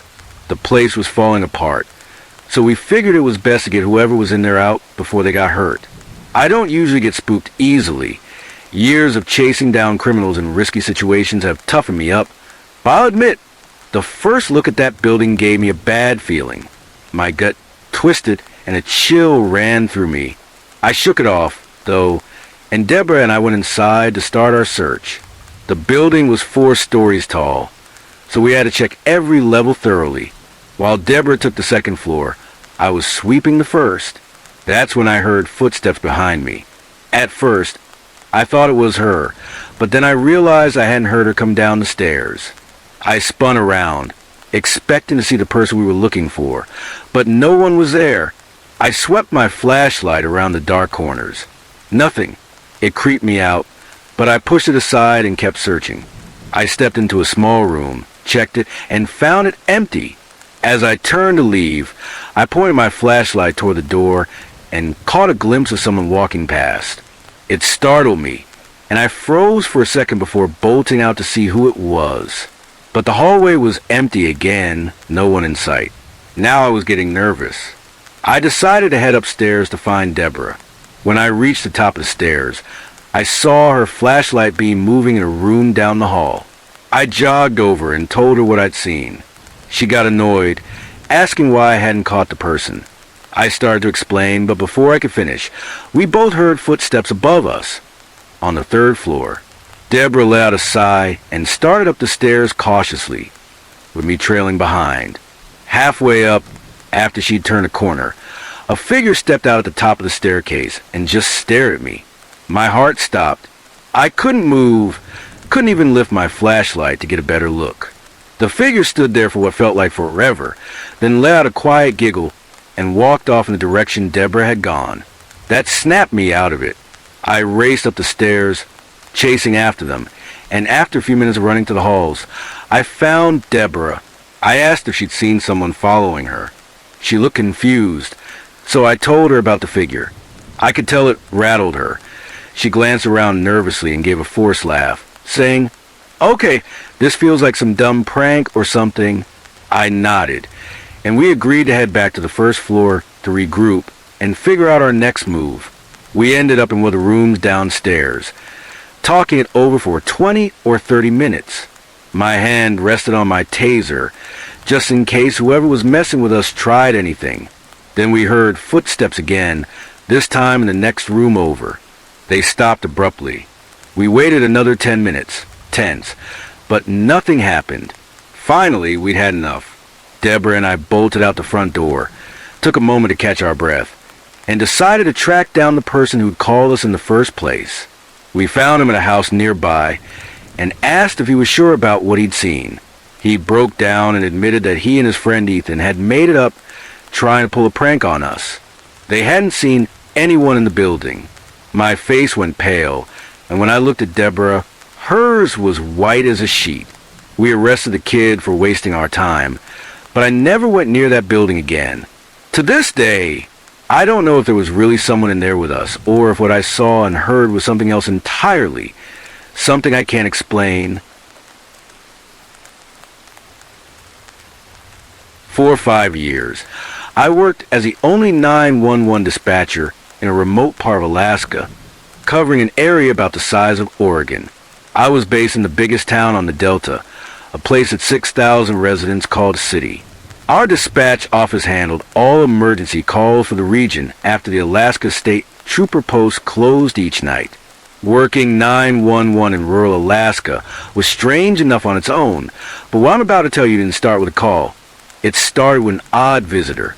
The dispatch office sat right behind the public lobby at the police station, separated by a large bulletproof window we used to talk to people coming in to pay fines or request reports. One night, during a brutally slow, blizzard-filled shift, the wind was howling. Snow was blowing sideways, and the wind chill had dropped to minus 45 degrees Fahrenheit. Nothing was happening. Typical for a night like that, I was on duty with 2 officers, and we'd all settled in to catch up on paperwork. By 1 a.m., I'd finished every task I could think of and was ready to kill the rest of the shift with crossword puzzles and spider solitaire, always keeping an ear out for the phone, which hadn't rung in hours. Our chief was fine with us doing whatever kept us awake once the paperwork was done, as long as we stayed at our posts. We couldn't leave 911 unattended, but the officers were always happy to cover for quick breaks. I buzzed down to the squad room and asked if someone could watch the desk, so I could step outside. Sergeant A agreed, and I soon heard her footsteps coming up the long hallway. She popped her head in. I stepped out to the lobby, grabbed my coat, and headed outside. It was freezing but refreshing. I lit a cigarette, ready to shiver through it. We always left the connecting doors open so I could rush back for any calls. The station was built on stilts to stay above the permafrost, so the front door was accessed by a flight of 10 metal steps or a ramp for disabled access, both meeting at a landing. I'd walk partway down the ramp to get out from under the roof and look at the sky. Suddenly, I heard Sergeant A gasp and call my name. I hurried back up to the door, not wanting to stub out my cigarette, unless I had to, and asked what was wrong. She came to the lobby door and asked if I'd just been standing on the landing. I told her no, I was down the ramp. She said she glanced at the monitor showing the front door security camera and saw someone standing there, peering into the lobby. The figure was shorter than me, and I'm only 5 feet 2 inches and much thinner, wearing a hooded jacket. I don't own anything like that. It wasn't me, I said. There's no one out here but me. We both shook our heads, puzzled. I finished my smoke and went back inside. She showed me where she'd been standing when she saw the monitor and pointed up at it. I looked, and there it was again, a short, thin figure in a hoodie staring into the lobby from outside. Sergeant had bolted out of the office, threw open the lobby door, and ran to the front entrance. On the security camera, I could see the figure until her back blocked the view. But when she opened the outer door, no one was there. She stepped outside, looked around, even checked the snow by the door for footprints. Nothing. She came back in, confused. I kept my eyes on the monitor, but the figure didn't reappear. Did you hear any cars? I asked. No, she said, her voice trailing off as she caught my drift. Then she sprinted down the hallway to the squad room, grabbed her keys, and headed to her patrol car. She radioed in like it was a routine drive, and I responded as usual. She circled the station, checked the streets nearby, and drove through parking lots for blocks in every direction. Nothing showed up on the monitor. No vehicle lights could have caused that figure to appear. She finished her loop and parked her unit right outside the front door to give the camera a better backdrop. 5 minutes after she came back inside, the figure was there again, staring into the lobby. I shouted for her, and both officers came running. The other officer, Officer C, reached dispatch and saw the figure on the monitor for a few seconds before Sergeant A's back blocked it again. She flung open the door, but just like before, no one was there, no footprints in the snow. 3 of us, 2 cops and me, a dispatch supervisor, had seen this thing, and we don't spook easily. You can't do this job if you do. But we were rattled.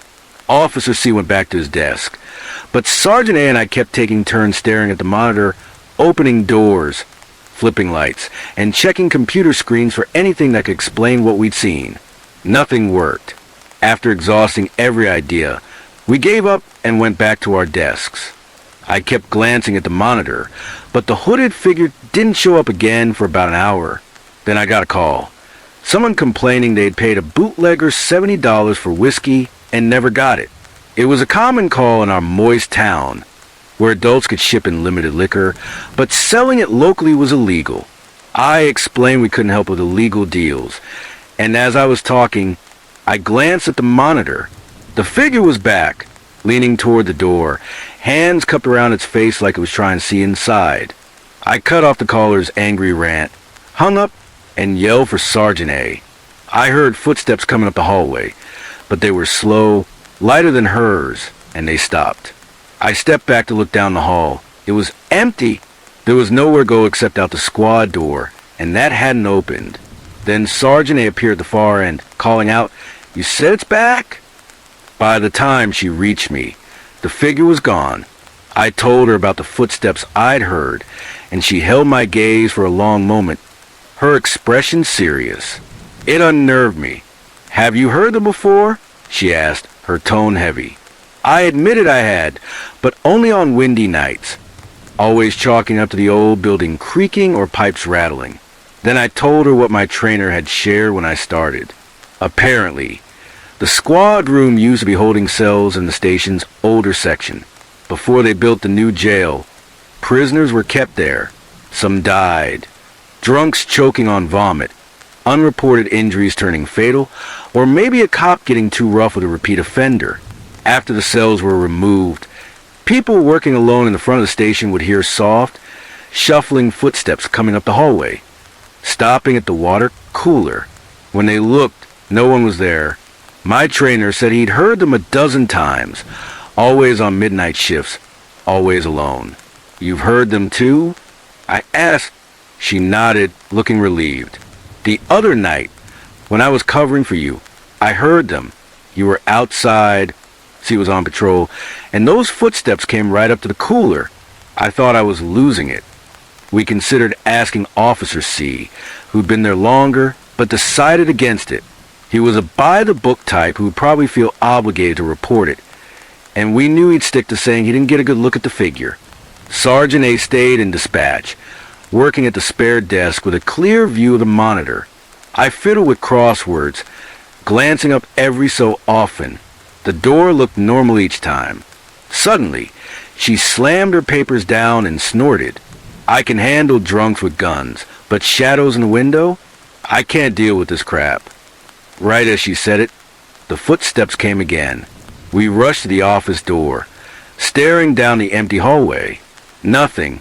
Then, out of nowhere, she grabbed her pepper spray, aimed it down the hall, and let loose a burst. I winced as a stinging mist drifted into the office. My eyes watered, and I started waving papers to clear the air. I stumbled to the windows and threw them open, letting in the freezing wind and snow. But it worked. The spray cleared. As I stood there, I noticed Sergeant A's patrol car outside. There were handprints on the rear window, right where someone would have leaned if they were being patted down. I pointed them out to her, and she just stared. We called Officer C up, and he looked at the prints for a moment before shrugging. "Someone checking if you were in the car," he mumbled. "In this weather?" Sergeant A snapped, her voice thick with disbelief. I grabbed the spare camera we kept in dispatch and handed it to her. "Take pictures," I suggested. She nodded, went outside, and snapped several shots, the flash reflecting off the snow. Officer C watched silently. I turned to him. "When you saw that figure on the monitor, was it wearing gloves? Could it have left those prints?" He shook his head. "Didn't see anyone," he said, then added, almost too quiet to hear, "I never see anyone out there." He walked off. Sergeant A came back with the camera and showed me the photos. The handprints were clear, at least real enough to show up on film, unlike everything else that night. I was about to say something when the 911 screen lit up with its blaring siren. A fire downtown, routine kicked in. I sent cops and firefighters out, handled 22 more callers, and the night's weirdness got pushed aside. The next evening, I found a note from the chief asking me to stay after my shift. When I went to his office, the handprint photos were on his desk. He asked what I'd seen and heard. I told him everything, including my trainer's stories. He leaned back, nodding. I figured it was that again. Every so often this stuff happens here. People have tried everything. Headlights, tripwires in the hallway. This was the first time anyone pepper sprayed the damn thing, though. His voice trailed off, then sharpened. It's not good for folks to know their police station's got uninvited guests. I nodded fast. Working out there was tough enough without the chief on my case. They won't hear from me, I promise, and I meant it, at least until I sat down to write this. That was over 10 years ago and 4,000 miles away. But late at night, my mind still wanders back to that station, wondering how many hooded figures and shuffling steps have visited since.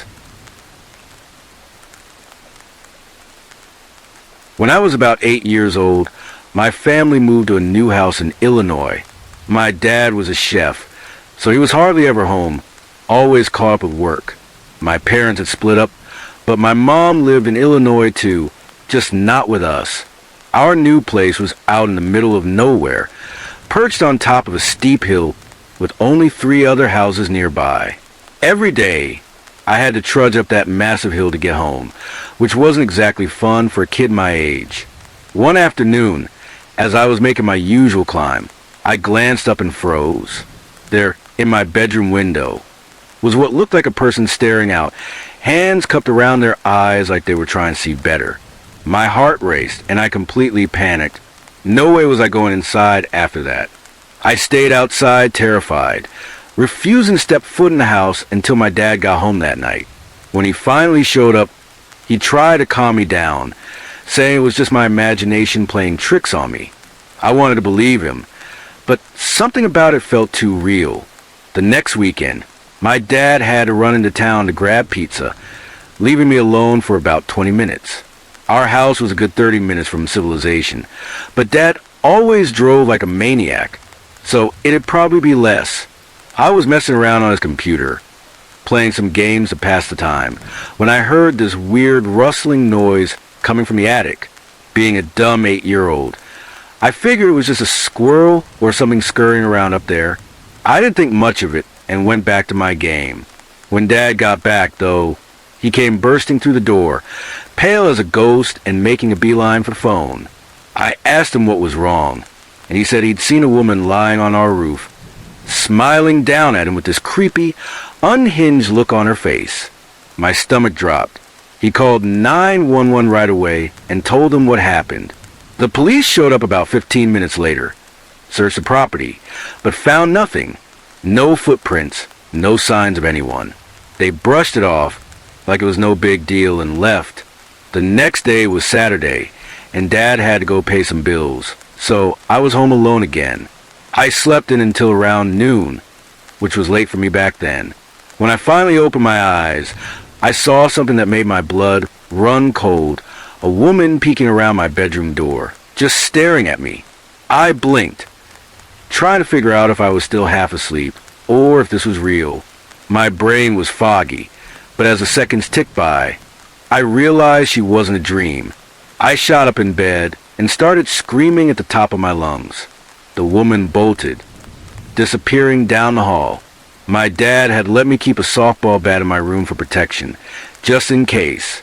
I grabbed it, heart pounding, and crept through the house, checking every corner for her.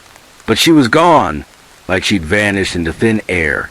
I was shaking, completely horrified. I called my dad immediately and he raced home. When he got there, he called the police again, and this time they showed up fast.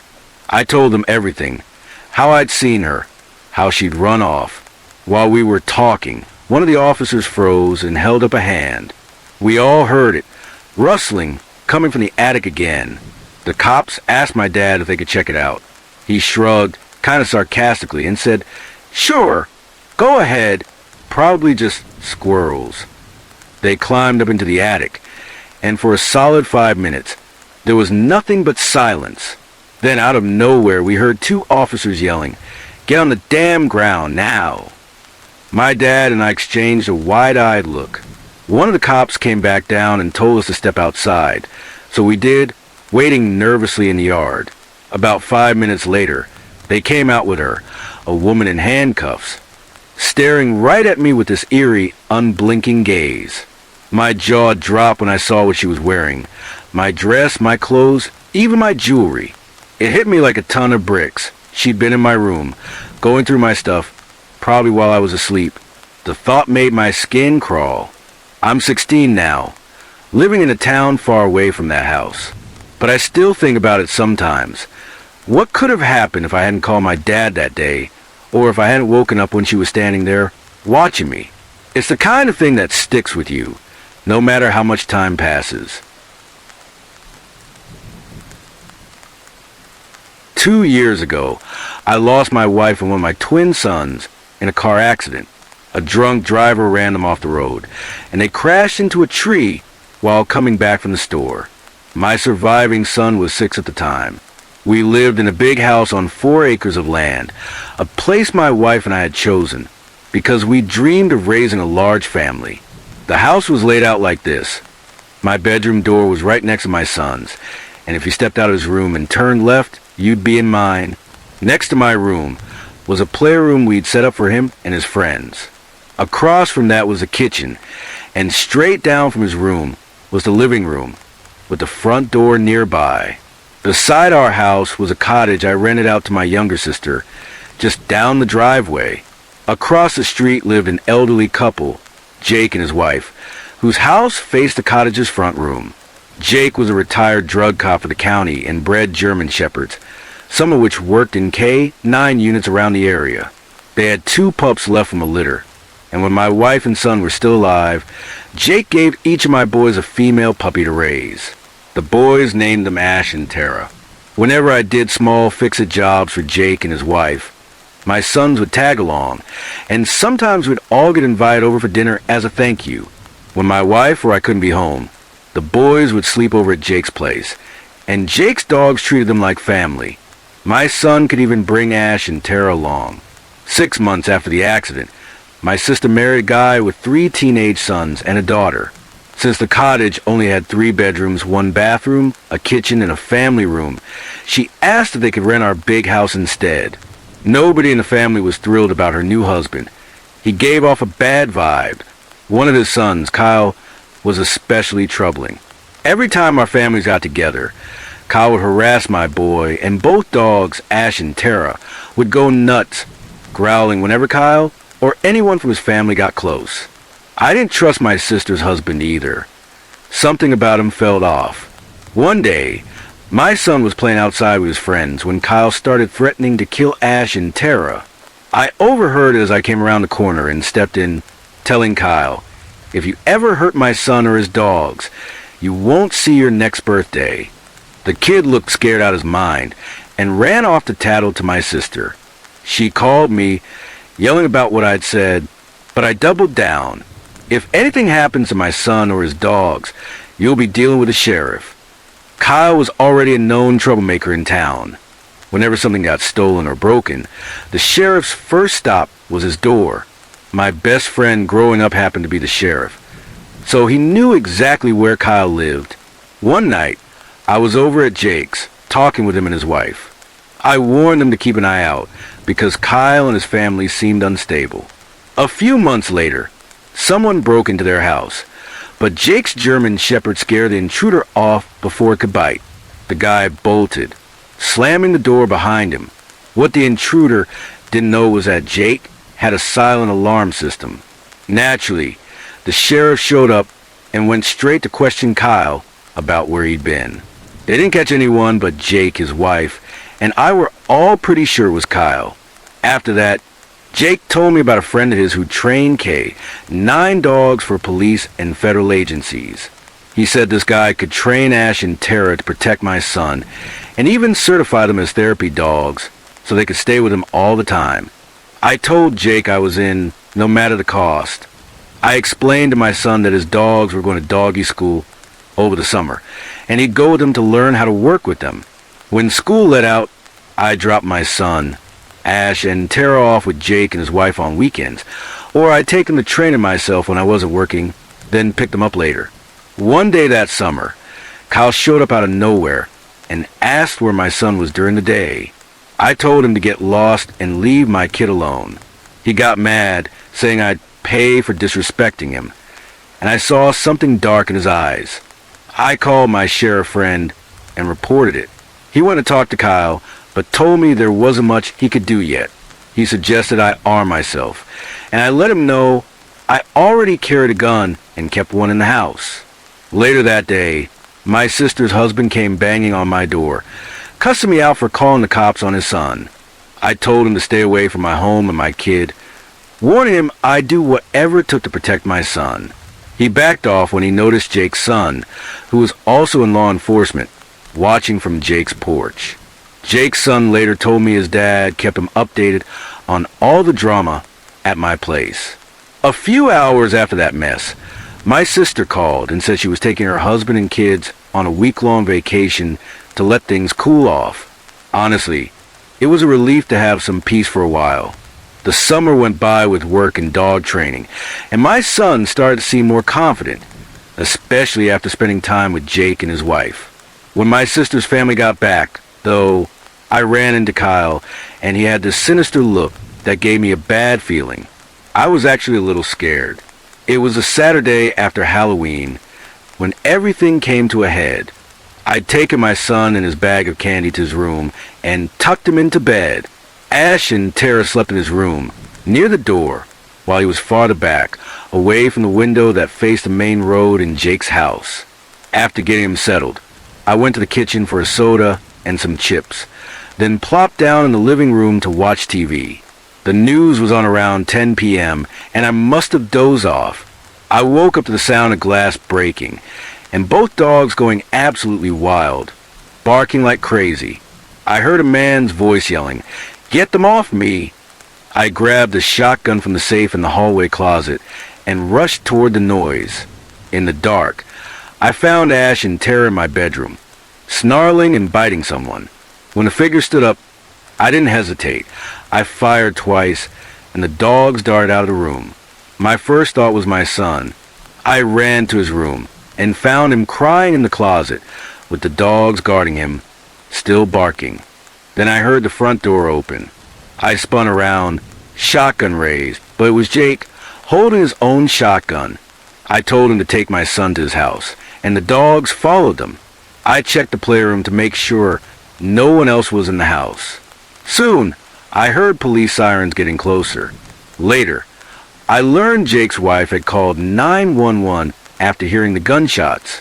The cops burst through my front door, guns drawn, and told me to drop my weapon and back away with my hands up. They detained me in a squad car until the sheriff arrived. He opened the door and said it was Kyle on the floor, a kitchen knife in his hand, looking dead.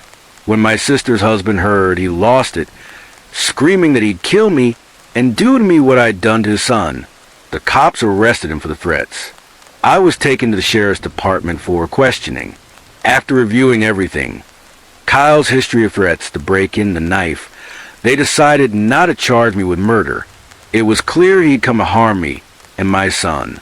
My sister was furious when she learned I wouldn't be charged. She packed up her family and left the house she'd been renting from me. Later, she divorced her husband and, tragically, took her own life. The sheriff told me her ex is now serving a life sentence for killing his third wife. I haven't heard from him since. My son and I still live in the same house. I check on Jake and his wife every day, grateful for their support.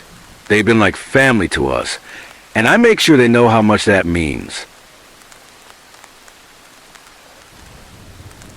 My name's Shane, and I'm from a small town called Wigston in Leicestershire, England. It's a tight-knit community where pretty much everyone knows each other, which becomes important later on. This story happened when I was 17, and my parents were off on their honeymoon in Manchester. They're huge Manchester United fans, so they wanted to visit the stadium and spend some time in a cozy cabin for a getaway. Since they'd just gotten married, I didn't mind being left alone. It wasn't a big deal. I'd stayed home by myself plenty of times before, and I figured they deserved a break. Everything was fine at first.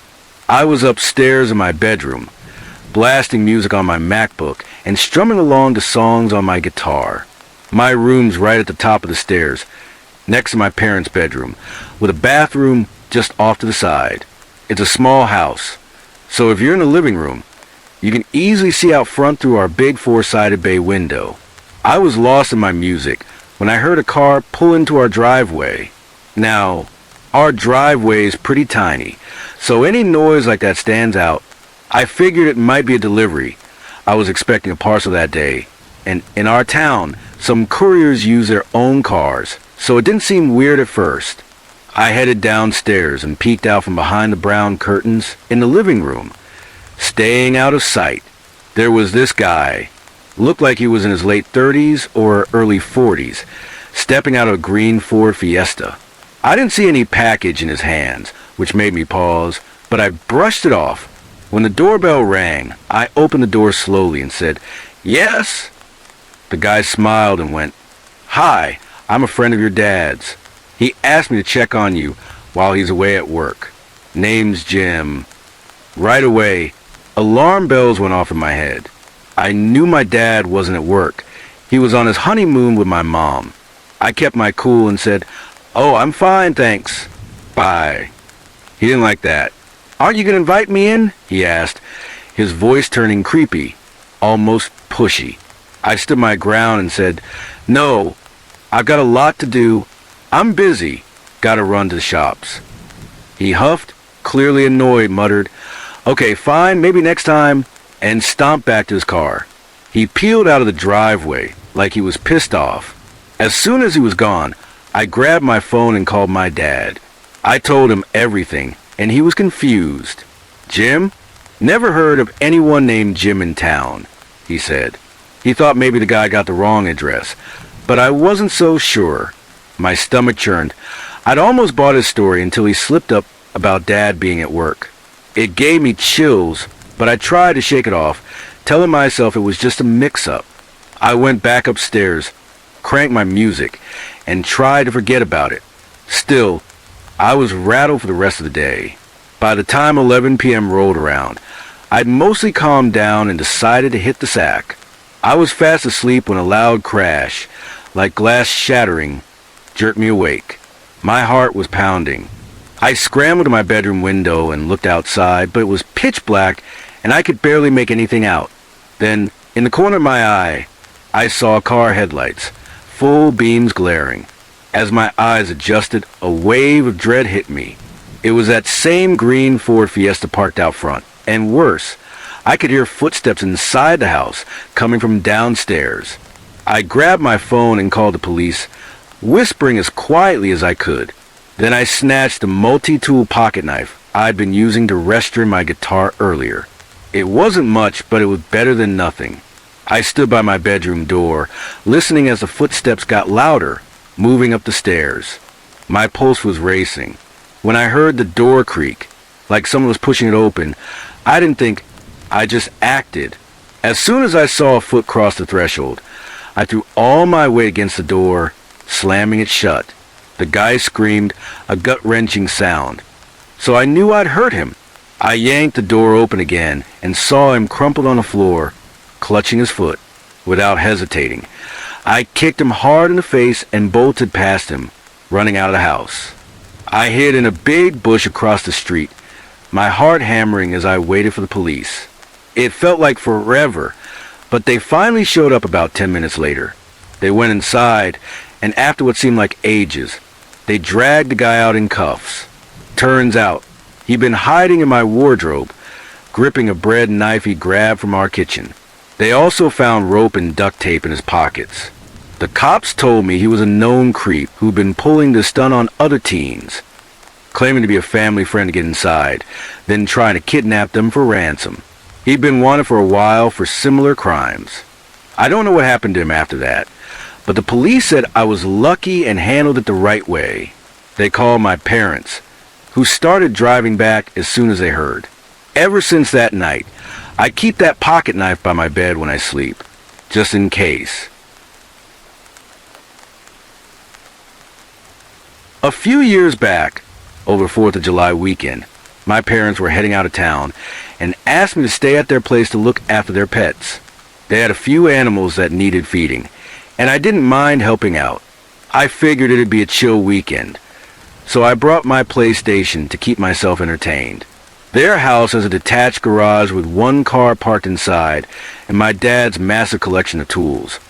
He's got enough craftsman gear to open his own store if he wanted. The first night they were gone, I was up late, playing games and sipping beers until about 3 a.m. By then, the kitchen trash can was overflowing, mostly with my empty cans. I tied up the bag and headed out the back door, through the little screened-in porch, to toss it in the recycling bins. As I stepped outside, I noticed the side door to the garage was cracked open. My first thought was that my dad must have left it unlocked by mistake. I started walking over to close it, but just as I got close, the door slammed shut on its own. I froze, my heart skipping a beat, trying to convince myself it was nothing. There was a window on the side of the garage, about 3 feet from the door. I crept over and cupped my hands around my eyes, peering inside. It was dark, and I stood there for a solid minute, squinting, wondering if I was seeing movement or if my eyes were just messing with me. I was about to chalk it up to the wind when, out of nowhere, this pale, ghastly face turned and locked eyes with me. I realized I hadn't been staring into empty darkness. I'd been looking at the side of someone's head, their black hair blending into the shadows. They'd been watching the door the whole time. I stumbled back, nearly tripping over my own feet, my heart pounding like crazy. For a split second, I was paralyzed, but then I snapped out of it and sprinted up the porch steps, through the screen door and into the house. I locked the back door behind me, flipped off the kitchen light, and peeked out the window. The garage lights started flickering on and off, flashing through every window. Panic took over, and I ran through the house, shutting off every light I could find. If someone was out there, I didn't want them knowing where I was. I was heading toward the front room when I heard a loud bang from the back door, followed by the sound of glass shattering. Then came this high-pitched noise like a dog whining, but worse, it sent chills down my spine. I glanced toward the dining room where my phone was charging, realizing I'd have to pass by the back door to get it. As I grabbed my phone, I turned and saw something I'll never forget. That same pale face, now attached to a head smashed through the back door's window. Blood was pooling on the floor, dripping down the door. The guy's head and one arm were inside, flailing wildly. He was gripping the door frame with one hand, and in the other, he held a hatchet. I nearly passed out from fear. I yelled something. I don't even remember what, but it was enough to catch his attention. His head snapped toward me, and he started pulling himself through the broken glass, cutting himself worse. That horrible shrieking noise started again, louder this time. My legs finally kicked into gear, and I bolted for the front door, fumbling with the lock. I managed to get open and stumbled outside, dialing 911 as I ran. I ducked behind my car in the driveway, crouching low, listening to the chaos inside. The guy was smashing everything, screaming and whining like a maniac.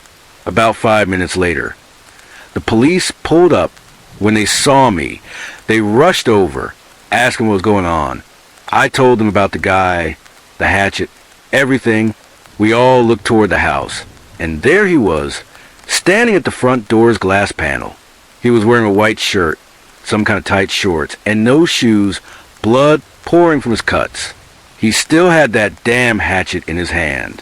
The cops drew their guns, but he just stepped back, closed the door, and disappeared inside. The officers decided this was above their pay grade and called for a SWAT team. When the team stormed the house, they found the guy hiding under my parents' bed, stark naked. He'd trashed the place, smashed furniture, broken glass everywhere, blood smeared on damn near everything. He'd cut his arm and stomach wide, open, crawling through the window. They had to tase him to get him under control, then carted him off in an ambulance to the hospital. Turns out, he was a mentally unstable guy who'd been living in the garage for who knows how long. Nobody had a clue how he got in there or how he'd been surviving. The hatchet he was swinging, it was my dad's, probably grabbed from his tool collection. They found it lodged in the living room wall. That whole ordeal left me shaken, wondering what else might have been lurking around that house. This happened just a few weeks ago. I work as a patrol officer for a security company in Oregon, kind of like a semi-police gig. We check client properties, respond to alarms, and handle non-emergency calls. Around 4 a.m., while I was on a routine patrol, I got an alarm call from a place about 16 miles away, way out in a rural area. It was just a garage door alarm, no motion sensors or anything else tripped, which usually means it's a false alarm, maybe an animal bumping the door. I'd been to the same spot a few days earlier for the same thing, and knew the house was empty. So I radioed the other officer on duty and headed out, expecting an uneventful trip. For those who don't know, winter mornings in my part of Oregon are foggy and wet. At 4 a.m., with heavy clouds blocking the moon, you can't see city lights even from the interstate off-ramp. I cruised along at a cautious 55 miles an hour, the fog so thick it was like driving through a wall. After a few minutes, I took the exit and wound through back roads until I reached a long, pothole-riddled gravel driveway leading to the house. I crept up the steep path, dodging water-filled holes that were impossible to avoid with only 10 feet of visibility. Tall evergreens and thick grass lined the narrow road, and there was no way to turn around until I hit the actual driveway. The road split into a Y shape, with a big sign pointing to different addresses and family names. I took the familiar fork from my last visit, knowing it got rough for my rear-wheel drive car. The driveway was more mud than dirt after the previous night's rain, slippery and steep. I had to gun the engine to keep momentum and avoid getting stuck, the car sliding and jostling the whole way. Finally, I pulled onto the concrete slab in front of the house. a newer mobile home, probably from the early 2000s, with a fireplace addition and a detached two-car garage connected by a covered walkway. The slab could have parked 6 cars easily. The property spanned about 5 acres, backing up to government-owned forest land, meaning it was surrounded by dense woods. As I rolled up, I caught a faint light flickering in the trees behind the house. I flicked on my spotlight and aimed it that way, but the fog was too thick to make anything out. I figured it might have been a reflector or my eyes playing tricks, especially since I didn't hear an alarm. I parked, turned on my alley lights for extra visibility, and stepped out, drawing my weapon. I felt uneasy, but radioed my partner to let him know I was on scene. His response came through choppy but clear enough. I approached the walkway between the garage and the house, flashlight in one hand, gun at the low ready. My heart stopped when I peered around the corner and saw muddy boot prints leading to the garage door, which was wide open. Light spilled out from inside, revealing tools and trash scattered across the walkway. The prints trailed toward the back of the house, and I noticed splinters sticking out from the doorframe. Someone had forced their way in. I glanced at the house and saw deep gashes in the siding, like someone had taken an axe to it. I aimed my gun at the door and backed up to my car as a light rain turned into a heavy downpour. Taking cover behind my vehicle, I radioed my partner. 2-3 from 2-0. His voice crackled back. Got an active break-in. I said quickly. Doors kicked in. He responded, but it was garbled. Something about being on his way. I ducked into the driver's seat to use the car's radio, relaying the address and situation again. My partner confirmed he was coming. I stepped back out, ears straining to hear anything over the rain and the hum of my engine, eyes darting through the darkness. I felt exposed, with backup miles away. Then a loud boom cut through the noise. I dropped to a crouch, heart racing, and peeked over the trunk, scanning for a threat. Nothing. I sidestepped to my open driver's door, checked again, and jumped inside. I threw the car into drive and floored it down the muddy driveway, sideswiping a wooden post, but not slowing down. About halfway to the main road, I slammed on the brakes, skidded to a stop, and wrestled the car into an 8-point turn, smashing a couple of small trees and denting my bumper. I pointed the car back toward the house, ready to face whatever was out there. I grabbed my phone with one hand, gun still in the other, and called my on-call sergeant. After a few rings, he picked up, sounding half asleep. "What's up?" I told him. Entry's been made, possible shots fired. No visual on the suspect. I've pulled back to a safer spot. He woke up fast. "Text me the address." "I'm coming." Just as I hung up, the house's alarm screamed to life, piercing the night. I fumbled with my phone's bright screen to send the address, then tried my partner again. 2-3 from 2-0. No answer. 2-3-2-0, I said slower. Finally, he replied, "Copy. Be advised, I've got possible shots fired. No visual." I sat there, gun ready, foot hovering over the gas, waiting for any sign of movement. After what felt like forever, I saw my partner's amber and white lights in my rear view. I floored it, leading him up the driveway. "Stay left and gun it, or you'll get stuck." I radioed. Our cars roared up the muddy path until the house came back into view. I parked in a half-turn, my partner right behind me. I was out of the car before I knew it, weapon raised, moving toward the garage. The alarm was deafening as we got closer.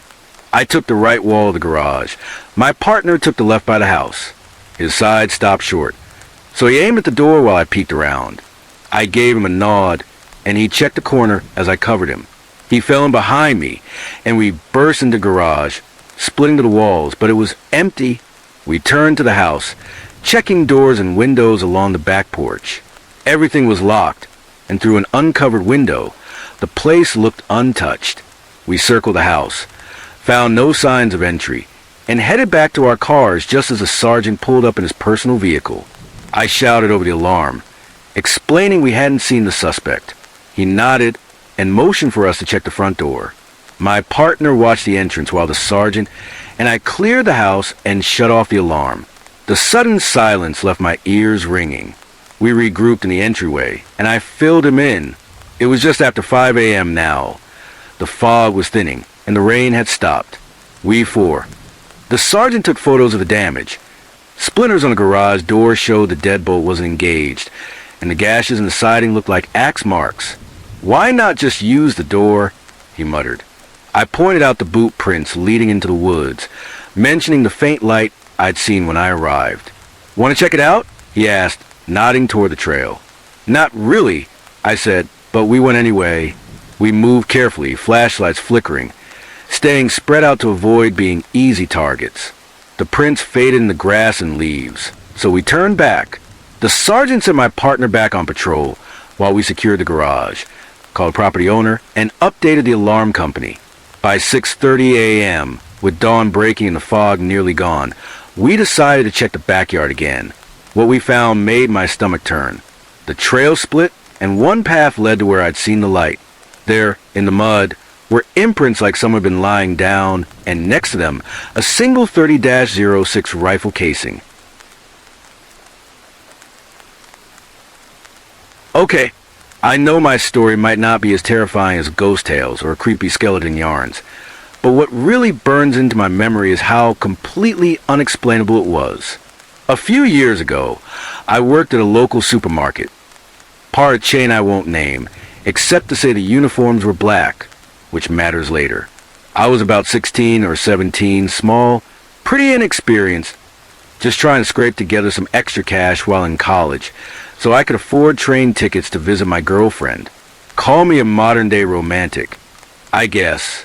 Anyway, I wasn't exactly thrilled about the job and had a habit of stretching my breaks longer than I should, hiding out upstairs in the employee break room. The store itself was a big, square shop floor with a door at the back that led to a single hallway. At the end of that hallway was a staircase heading up to the warehouse room, beyond the shop floor and the break room next to it. There was no other way down except those stairs. So, there I was on one of my breaks, munching on some out-of-date stock when the intercom crackled, calling me to the tills. I can't recall what day it was, but we were short-staffed that night. So things felt hectic for a few of us there, me, an older woman named Becca, I think, my buddy Sean, and my manager, whose name I've honestly forgotten. I answered the call, dragged myself up, and headed out the break room door to cross the warehouse and get back to the shop floor. The warehouse was crammed with crates and those big trolley cages we used to move stock out front. As I stepped out of the break room, I caught a glimpse of someone ducking behind one of those cages. I figured it was Sean. The shape was dressed in black, like our uniforms, remember? It was definitely human, with arms, legs, a head, the whole deal. I called out, "Hey!" because Sean's a bit of a joker and would probably get miffed if I just walked by without saying hi. But, to my surprise, I got no answer. I strolled over to the cage and peeked around it. Nobody was there. Let me be clear. I'd never touched drugs or anything like hallucinogens, and back then, I barely drank, maybe a beer here and there. So there's no way I was seeing things because of that. The warehouse lights were bright, modern, no flickering or dim spots that could have tricked my eyes into seeing a shape like that. Plus, they were right overhead, so it couldn't have been my own shadow messing with me. At that point, I was done with that room. I bolted down the stairs, heart pounding, and reached the bottom. Noticing the slow, creaky door was shut tight. If someone had somehow zipped down there before me, it would have taken forever to close that door quietly.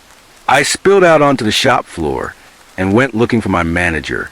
I was still trying to stay calm, telling myself maybe there was an intruder in the warehouse who'd just hidden really well. If so, it wouldn't look great that I just strolled past without doing anything. I found the manager and asked where everyone was. He looked confused but said Becca was at the tills, he'd been in the office, and Sean was stacking fruit by the front door. Weirdly, I was the only one in the entire back of the store. Now, I know this doesn't sound all that scary, but what stops me from brushing it off as a trick of the mind is how all the facts line up against that idea. I love horror and creepy stuff as much as anyone, but I sleep fine knowing most of it's just made-up nonsense. This was real. I saw something, not some vague, shadowy blur, but a solid, human figure that was there when logic says it couldn't have been. That chills me to the bone. In fact, I'll never forget it. I lived on an American air base in Utah with my husband. If you're not familiar with life on a military base, let me tell you, it can sometimes feel like stepping into a 1950s dream world. People leave their doors unlocked, and at dusk, everyone spills out onto their porches to chat with neighbors. There are even base-wide picnics. Though my husband and I met when we were both enlisted, I'd since left the military and learned firsthand how wives were often expected to play the dutiful homemaker, barefoot and pregnant in the kitchen, as the saying goes. But overall, the community was warm and predictable. As part of support of my husband, I took up a volunteer role helping military families. And through that, I met an incredible group of friends. Every week, we'd have a meeting that ended with us getting thoroughly drunk and stumbling home at 2 or 3 in the morning. It was perfect since we all lived close enough to walk, no designated driver needed, and our kids were always nearby if anything came up. After a long week of college classes, it was the ideal way to unwind and let loose. That winter night was when the illusion shattered and the harsh reality of the outside world crashed in. Before you judge me, know that this was something I'd done countless times over years, just like my friends and plenty of others. I was walking home as usual that Saturday night, tipsy, half a bottle of wine, and some liquor still sloshing in my bag. Drunk dialing my husband. Across the street, under a street light, I noticed a military guy stumbling home in the opposite direction. I gave him a nod and didn't think much of it. He was a soldier, like most of the family men on that street. No chills, no alarm bells. The streets were well lit, even late at night. After all, this was a military base. All I remember about him was that he was a white guy in a hoodie, big and athletic. Not exactly rare around there. I looked right at him, but shadows hid his face, so I couldn't make out much else. I figured that was the end of it, and turned the corner to head up the hill toward my house. My husband was playing video games, and as I chatted with him about getting home, I heard footsteps behind me. They matched mine, step for step. Anyone who's learned to march knows that echo of feet hitting the ground in sync. They were quiet at first, but being a veteran sharpens your senses. I may have been a woman, maybe a bit softer around the edges now, but you don't stop noticing the little things. The footsteps were still a ways back, so no need to panic yet. These streets were busy at night. It could have been anyone heading home. Another thing you pick up in the military is how walking in step feels natural. If you've served, you might adjust your pace without thinking because marching out of sync feels wrong. I turned around to see who it was, and there at the corner was a hooded guy. He'd turned back and was now walking a block behind me, keeping my rhythm, trying to stay calm. My mind scrambled for an explanation, not wanting to assume the worst. I told myself maybe he forgot something at a friend's place and was doubling back, but deep down I was getting scared. I kept my husband on the phone, knowing I needed him there. I started thinking about what I could use as a weapon. All I had was a heavy wine bottle, or the cloth sack it was in. My husband, oblivious, said he had to go, probably stuck on some tricky part of his game that needed focus. I couldn't think of a reason to keep him on without sounding paranoid. So, stupidly, I let him hang up. I wish I pretended to keep talking, but I didn't. The second I lowered the phone, the steps got faster. I glanced back, and the guy was sprinting toward me. Not a jog, but a full-on charge, like he meant to slam into me. Fight or flight kicked in and I froze. I knew I couldn't outrun him. I was so close to home, but he was too fast. I grabbed the sack's handle, wrapped it tight around my wrist for a better grip, and started running, ready to swing as hard as I could if it came to that. With my other hand, I fumbled in my pocket, speed dialing my husband again.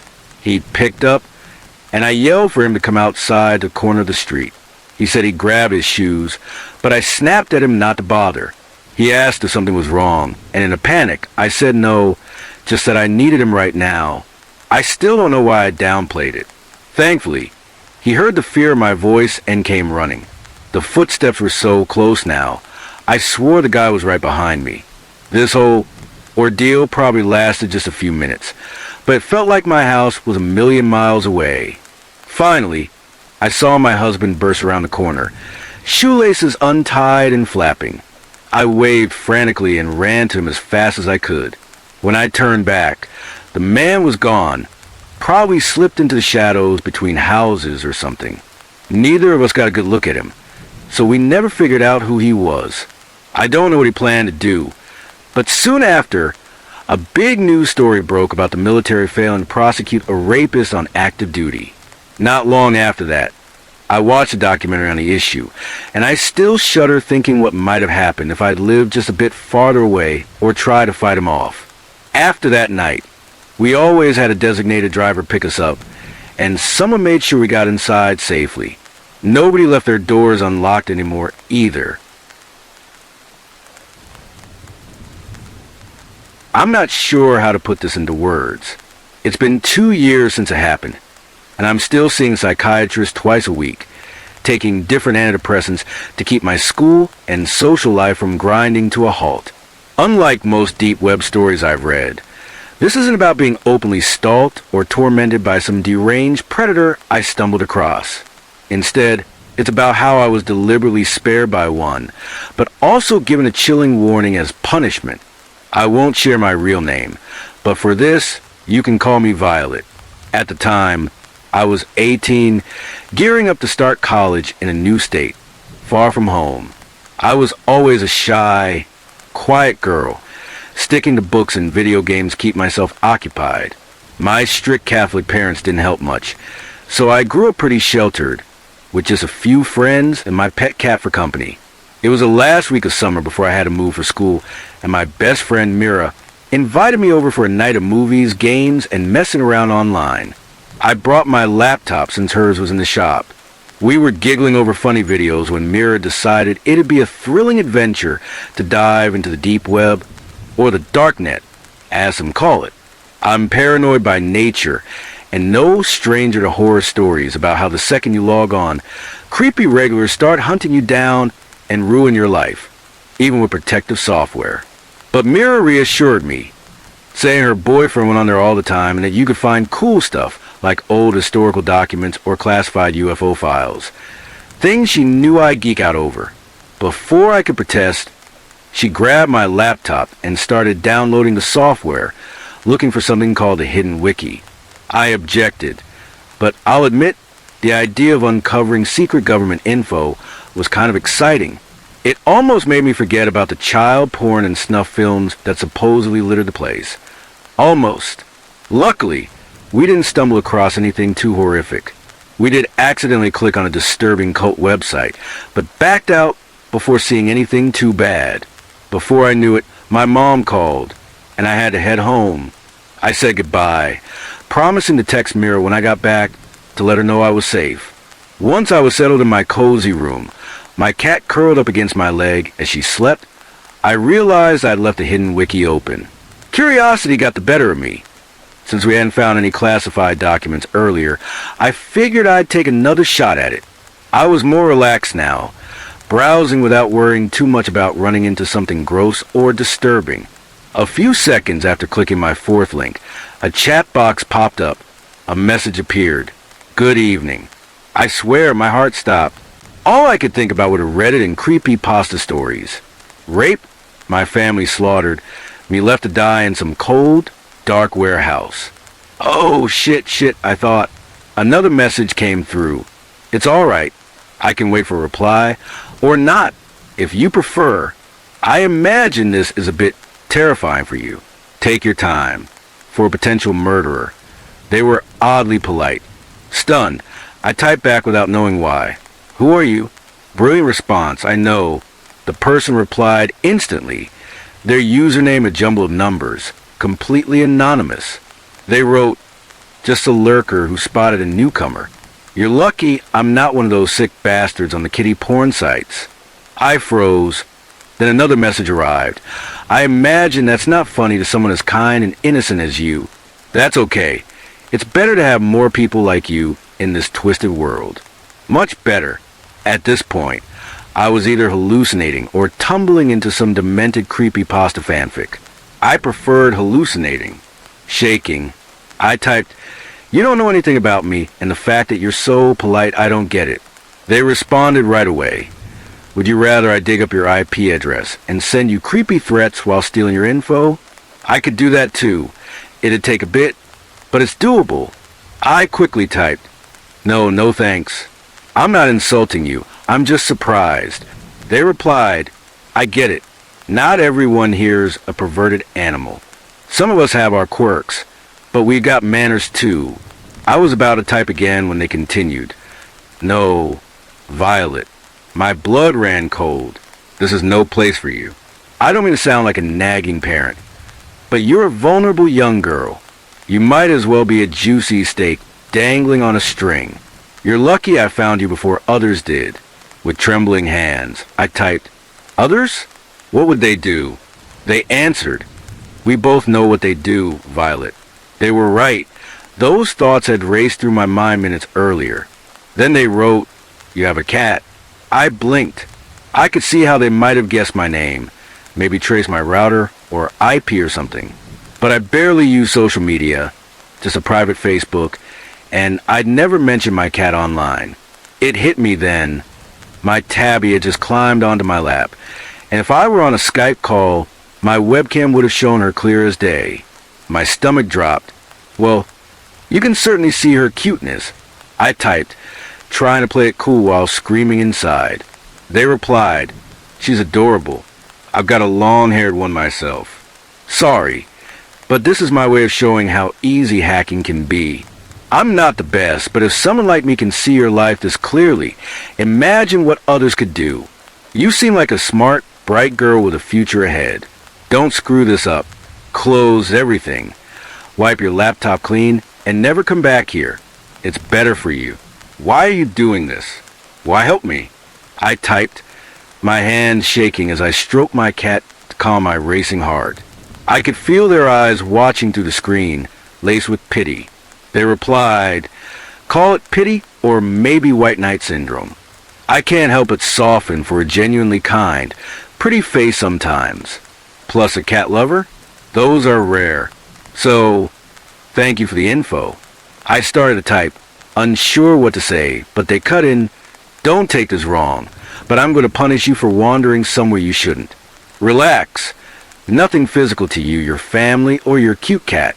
Just a warning to show you how dangerous this place is. It'll sink in. Trust me. You'll see." I tried to type, but my keyboard froze. Then it worked again, and I managed. "You won't hurt me?" They answered, "I won't lay a hand on you." What choice did I have? I stared at my webcam, its red light glowing, and gave a shaky nod. Not sure why that felt right. They wrote, "Good. Glad we understand each other. Good night, Violet." I typed one last time. I guess I should wish you good night too. I'm glad I didn't run into any monsters here. After a pause, their final message came. "Who says I'm not one of the worst kind of monsters?" With that, the chat box vanished, along with the web page. I closed everything, did as they said, and went to bed, shaken. The next morning, my mom woke me, looking worried. Did I do something wrong? I mumbled. She frowned. "Honey, when was the last time you saw Mira?" My heart sank. Apparently, Mira had vanished last night, shortly after I left her place. Her parents thought she was with me, but the mess in her room and hallway showed signs of a struggle. She'd been dragged out. Part of me knew that stranger was involved. I just knew my mom, Myra's parents, even the police grilled me about her disappearance. I said I knew nothing. I couldn't bring myself to mention the deep web, not even for my friend. Part of me feared for my own life. Another part knew they wouldn't like what they'd find if I pointed them there. My fears were confirmed when I got an email from a throwaway account. Subject line, "Mira, there was a file attached. I won't describe what I saw. If I do, my anxiety will spiral, and those images will sear back into my brain. All I'll say is Mira is gone, very much dead. What's left of her isn't coming back." In the email, there was one line, for words that'll haunt me until I die, heavy with survivor's guilt. Do you understand now? I don't think I ever will. I'll never grasp how someone could save me from a fate that took my friend, a fate they caused. How could a monster choose to spare one but destroy another? No, maybe I do get it. They did it because they felt like it. This happened back in June of 2013, right after I turned 16. I had a late birthday, so I was the last among my friends to get my driver's license. About a week into driving around with my buddies, my 3 friends decided it'd be fun to pick up some girls and head to a wooded area on the far side of town. Since I live in a rural part of Texas, there were plenty of secluded spots to choose from. When the night came, I picked everyone up and we all managed to squeeze into my '97 Chevrolet truck, which had a bench seat inside. On the way, we stopped for gas at an unlit, run-down gas station just outside city limits in the direction we were headed. The sun was starting to set, and we settled on a spot about 7.5 miles from anything resembling civilization. About 15 minutes into filling up the tank and grabbing some snacks for the trip, my friend Jeff found something disturbing. He'd been looking for a quiet place to sneak off with his girl for a bit, shining his flashlight around, when he stumbled across a dead cat. It had a bizarre, cult-like symbol carved into its fur. We were just about ready to leave, and I was grabbing the last few things when a scream came from my truck. It was the girl I was with, pointing toward the woods. My truck's taillight lit up the area, and there, about 10 feet away, stood at least 30 men wearing red hoods and robes, each with the same symbol from the cat stitched onto their hoods. I bolted to the truck, jumped in, and, of course, the damn thing took forever to start. After what felt like an eternity, the engine finally roared to life, and I floored in the opposite direction of those creepy red-hooded figures. Once we hit the dirt road, and my adrenaline started to ease up, I noticed a loud scratching noise coming from the back left tire. I only made about 15 more feet before the truck wouldn't budge. I hopped out, grabbed the spare tire I kept stashed underneath, and yelled at my friends to help me swap it out. We got the old tire off, and that's when I saw it, a 7-inch blade lodged deep in the rubber. I tossed the knife in the truck bed, thinking it'd be evidence when I reported this whole mess to the police. Amazingly, with everyone's help, we changed the tire in under a minute. Thank God, I always kept the right tools handy for emergencies like this. I didn't waste a second getting back in and peeling out. As we sped away, I heard these blood-curdling shrieks. I glanced in the rear-view mirror and saw those bastards chasing us on foot, hurling bottles and rocks. Then came the gunfire. One shot shattered the taillight. I gunned the engine, and somehow we all made it out without a scratch.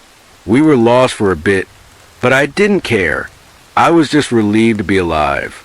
Luckily, Jeff had a GPS on his phone, so we found our way back to town and went straight to the police. When we told them everything, they said it was the third cult-related incident that month involving stolen animals, guns, and knives. Sometimes, I still wonder what would have happened if I hadn't been so close to the truck when those figures showed up. The police sent officers out to investigate, but they didn't find anything. As far as I know, those people are still out there. I'm 22 now and live in a small, uneventful town in the UK called Scunthorpe. It's the kind of place known for absolutely nothing. This story goes back a few years. I started smoking weed around 20, but my friend, who was the same age, had been at it for 4 years. After a rough breakup, he finally convinced me to give it a try, and, as I expected, I loved it. The problem was the cost. I didn't like shelling out so much cash for it. So, I came up with what I thought was a brilliant plan. Grow my own. I was living with my parents, who'd never have allowed it, but right next door was a wheat field that led to a maze of other fields. As a kid, I'd spent hours wandering through them, so I knew plenty of spots where I could hide a few plants without the farmer noticing. I picked a place near a huge, private pond, about the size of a field itself, bordered by woodland that looked like it had once been used for beekeeping and chicken coops. though everything was long abandoned and rotting. One day, I was heading out to check on my plants, water them, and so on, when I spotted a car in the field. Before I could react, some guy was walking toward me, asking what I was doing on his land. I quickly spun a story about taking a shortcut and getting lost. He started pressing me about what was in my bag or pockets, and I snapped back that it was none of his damn business. Eventually, he backed off and walked away, disappearing the way he came. As you can probably guess, this caused some problems. My plants were out there, and I needed to keep tending to them. I decided to start going at night. Around 2 a.m., my sleep schedule was already a mess, and I enjoyed long nighttime walks, so it wasn't a big deal. But the first time I went out there at night was also the last. I packed everything I needed, including my mag-light torch. You know, one of those heavy ones that feels like you could knock someone out with it. As I made my way along the long, grassy path beside one of the fields, I couldn't shake the feeling that I was being watched.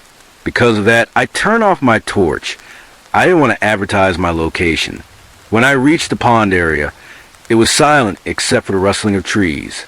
But as I got to the pond itself, I had my first heart-stopping moment of the night. Out of nowhere, every duck on the water freaked out and took off, flapping away. I'd been there plenty of times before and never seen a single duck. So it rattled me. I pushed through the bushes to the little clearing I'd made for my plants. The moonlight was bright enough to see they were fine. I watered them, packed up, and got ready to leave. As I approached the pond again, my heart froze. There was someone moving on the other side, a human shape, standing right at the water's edge. I wanted a boat, but they were too close to the only path out. The woodland was surrounded by a fence that led to an old, abandoned warehouse I tried breaking into as a kid, but it was impossible to get through. I figured I'd have to hunker down, stay quiet, and wait for them to leave. I watched them for about 10 minutes, and they didn't budge. I started wondering what the hell someone could be doing out here at this hour. Something told me it wasn't anything good. Eventually, the person moved along the pond's edge toward the path out, and I thought, great, they're finally leaving. But I was dead wrong. They were meeting someone else, another man. I got a better look at him as he stepped into the moonlight, away from the trees. He was wearing a long cloak, and I noticed he was completely bald. My first thought was, so this is where Voldemort's been hiding. Probably not the best time for a joke, but I've always been the type to crack one in tense situations. I stayed crouched behind a mound of dirt, watching as, to my horror, more cloaked figures started showing up. Apparently, I'd stumbled into some kind of lunatic meeting spot in the middle of nowhere. To give you an idea, this place was surrounded by 10 miles of pure countryside. The only house nearby was an old one with a fence and a danger, do not trespass sign. If you wanted a secret meeting place, this was perfect. The group headed into the woods on their side of the pond, and a few minutes later, I saw the flickering glow of a fire. I knew from camping that when you light a fire at night, you can't see much around you, so I figured I had some cover to move. Then I started hearing this weird chanting. I didn't know, or want to know, what was going on. I just want to get the hell out and crawl into bed. Forgetting this insanity, I started creeping toward the path out, but then came the screams. I can't even describe how terrifying they were. I was used to freaky animal noises living in the country, but this was something else entirely. It echoed in my ears like it was clawing at me. I was done, but there was a problem. All the people on the other side of the pond had spooked the ducks, and they'd gathered on my side. The second I sprinted a few steps, the ducks went berserk again. Clearly pissed their sleep was being disturbed. The chanting stopped. I froze, standing in the open with no cover, too scared to move. Moments later, my stomach dropped. Two of the cloaked guys were heading toward my side of the pond. I didn't know what to do. There was no way out. I darted into the trees on my side and scrambled up the first one low enough to climb, trying to get as high as I could. It was pitch black in there, nothing but dead wood snapping under their feet as they got closer. Then I had an idea. I noticed something growing on the tree. maybe a pine cone or something, and reached for it. I grabbed one and chucked it as far into the woods as I could. It hit something, and both men, without a word, turned and headed in that direction. That was my chance. I quietly climbed down and bolted out of those woods. I could still see the fires glow and hear the chanting start again, but I'd had enough. Screw the weed plants. This was too much. I ran down the main path, and just as I passed the area where those cloaked people were doing whatever they were doing, I heard this primal animal-like noise. It felt like it was calling out to them, like it knew I was there. I kept running, getting scratched up and soaked from not watching where I was going, until I finally hit the road and collapsed. I pulled out my phone and called the police. It was summer, so it started getting light around 4 a.m., and just as the dawn made me feel a bit safer, the police showed up. I told them I couldn't sleep, went for a walk, and got lost. Okay, not the whole truth, but I said I'd been trapped by some cult weirdos. They insisted I show them the spot, saying they'd never find it without me. Now, this is the UK, so even though the cops were big, tough guys, they didn't have guns. Just one could pepper spray each. The walk back was mostly quiet, though they'd occasionally ask me to repeat the story, probably to kill time. When we got there, I didn't want to go in, and they said that was fine, letting me stay on the path. They were gone about 20 minutes before one came back and said he was calling for backup. The other asked me to follow him. I went with him into the woods on the other side of the pond, and what I saw shocked me. Blood was everywhere, on the trees, the ground, the bushes. It had soaked into the dirt, clumping into what the cop called slugs. There were strange carvings on the trees, but what freaked me out most was that there was no sign of a fire. No ashes, nothing. Just blood. The cop seemed to think his job had just gotten a lot more interesting. He kept me updated through the whole thing. Forensics came and took blood samples, and they got excited about an oil barrel half submerged in the pond, probably thinking they'd find a body. But when they got a boat out, it was just full of sand, something the farmer had dumped there. There was talk of draining the pond to check the bottom, but later they said there wasn't enough evidence to justify it. Beyond that, they found nothing else. When the officer called me later, he said they couldn't identify the blood. Apparently, it's tricky when there's more than one type mixed together. The lab found human tissue markers in animal blood, but not enough for a clear match. He mentioned he hadn't heard of anything like this since he was a kid, when his dad investigated cattle being slaughtered weekly in a gruesome way, tied some creepy religion always dismissed as kid stuff. He told me to report anything suspicious if I saw it. This whole thing hit me hard because that pond and its bank were one of my favorite spots to relax when life got heavy. I've got a picture of the pond, showing the exact bank where that first guy was standing when I noticed him. I was over by the trees on the other side. I took that photo for Snapchat, of all things, to show how peaceful it was. I've also got one of the forests, taken before any of this creepy cult stuff happened, because I always thought it looked a bit eerie. I haven't been back since. What freaks me out most is that I never saw any cars nearby. Those guys, they all walked there. Back in 2005, my friends and I used to hang out at a massive abandoned fairground just a few blocks from my house. It was designed by a famous architect, Oscar Nera, and had the potential to be a landmark in my country. But construction stopped when a civil war broke out. After the war ended, the place was left to rot, looking like something out of an apocalyptic movie. Since it was off limits to the public, rumors started swirling. I didn't buy into them, but the most popular one was about a dangerous satanic cult living in tunnels beneath the grounds.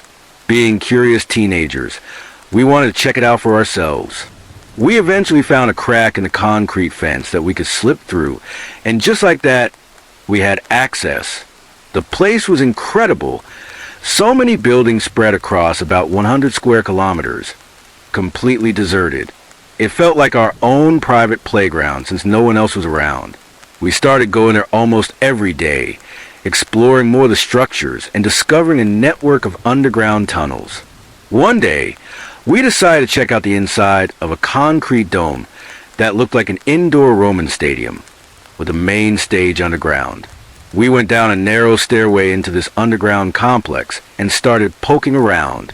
That's when one of my friends noticed something odd, a wall with 4 or 5 clay faces stuck to it.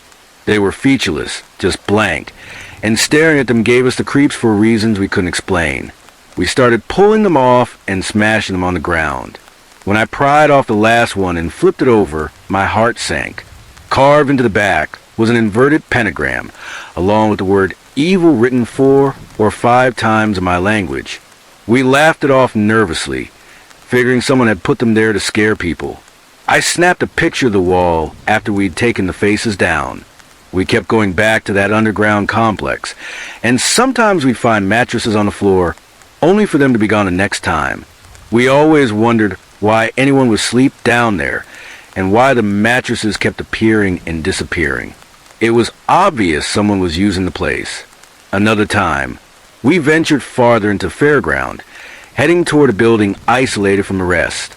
As we walked, we started noticing a horrible smell that got worse the closer we got. I nearly stepped on something and looked down. It was the rotting lower half of a goat, not the whole animal, just the bottom part. I thought, who the hell sneaks and kills a goat, cuts it in half, and leaves it in the middle of nowhere? We kept going and found some iron stairs. As we climbed, we noticed a thin line stretched across every step. When we reached the top, we saw a disemboweled bird, its intestines strung out over the entire staircase. On another visit, we found a bird impaled on an iron rod. Despite all this weird stuff, we never stopped going.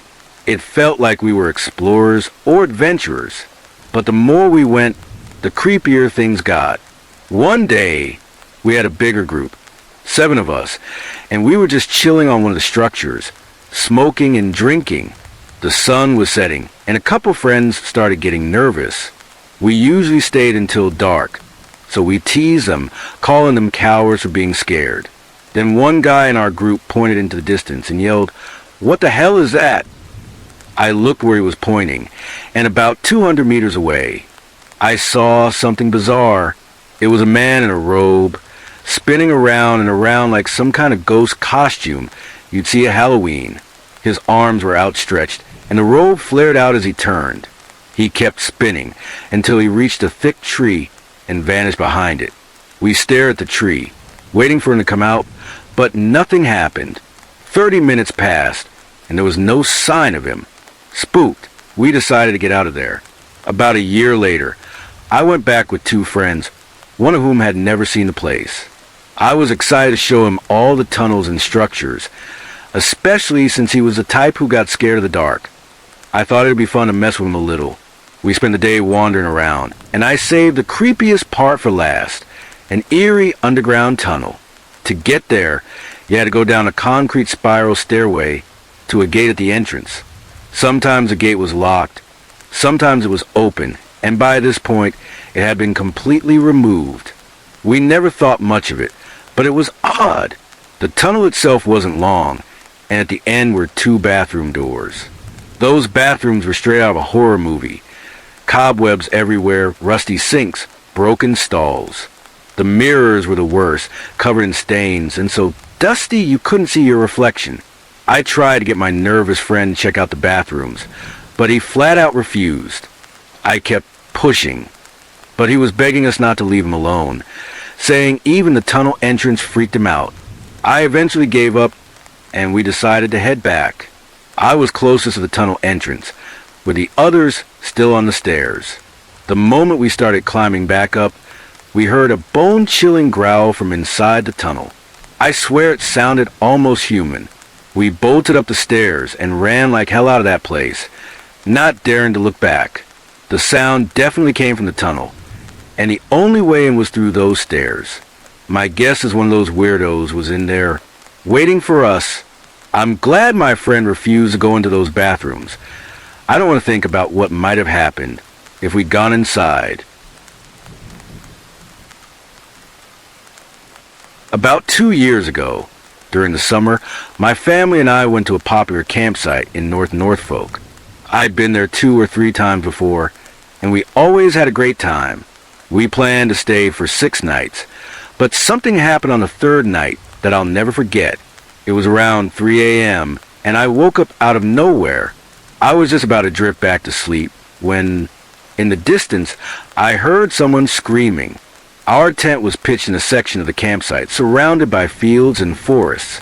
I listened closely, and there it was again, a scream, someone yelling help. It wasn't coming from anyone else at the campsite. It was too far away. The sound was faint, but you could tell whoever it was, they were screaming at the top of their lungs. It felt like they were maybe a mile or so off, but you'd still just make it out. My mom was sleeping in the next sleeping bag in our 4-person tent. I woke her up and told her what I was hearing, but I think she was too tired and annoyed that I disturbed her in the middle of the night. She mumbled something and fell back asleep. I could still hear the cries for help in the distance, faint but unmistakable. I thought about going out to investigate, but I was terrified. I was only a 13-year-old girl, and there were so many paths and fields around the campsite. I wouldn't even know where to start looking. Plus, I felt so vulnerable. I didn't think to call for help or contact the police because what if it was just someone messing around? I didn't want to cause a fuss over nothing. Eventually, I drifted back to sleep, but the whole thing left me with this heavy guilt. What if someone was really in danger, and I could have done something to help? I never heard anything more about it after that night. I've told some of my friends and the family members who were camping with me about it, and they were just as creeped out as I was. It's something that still haunts me, knowing I might have heard someone in real trouble and didn't act.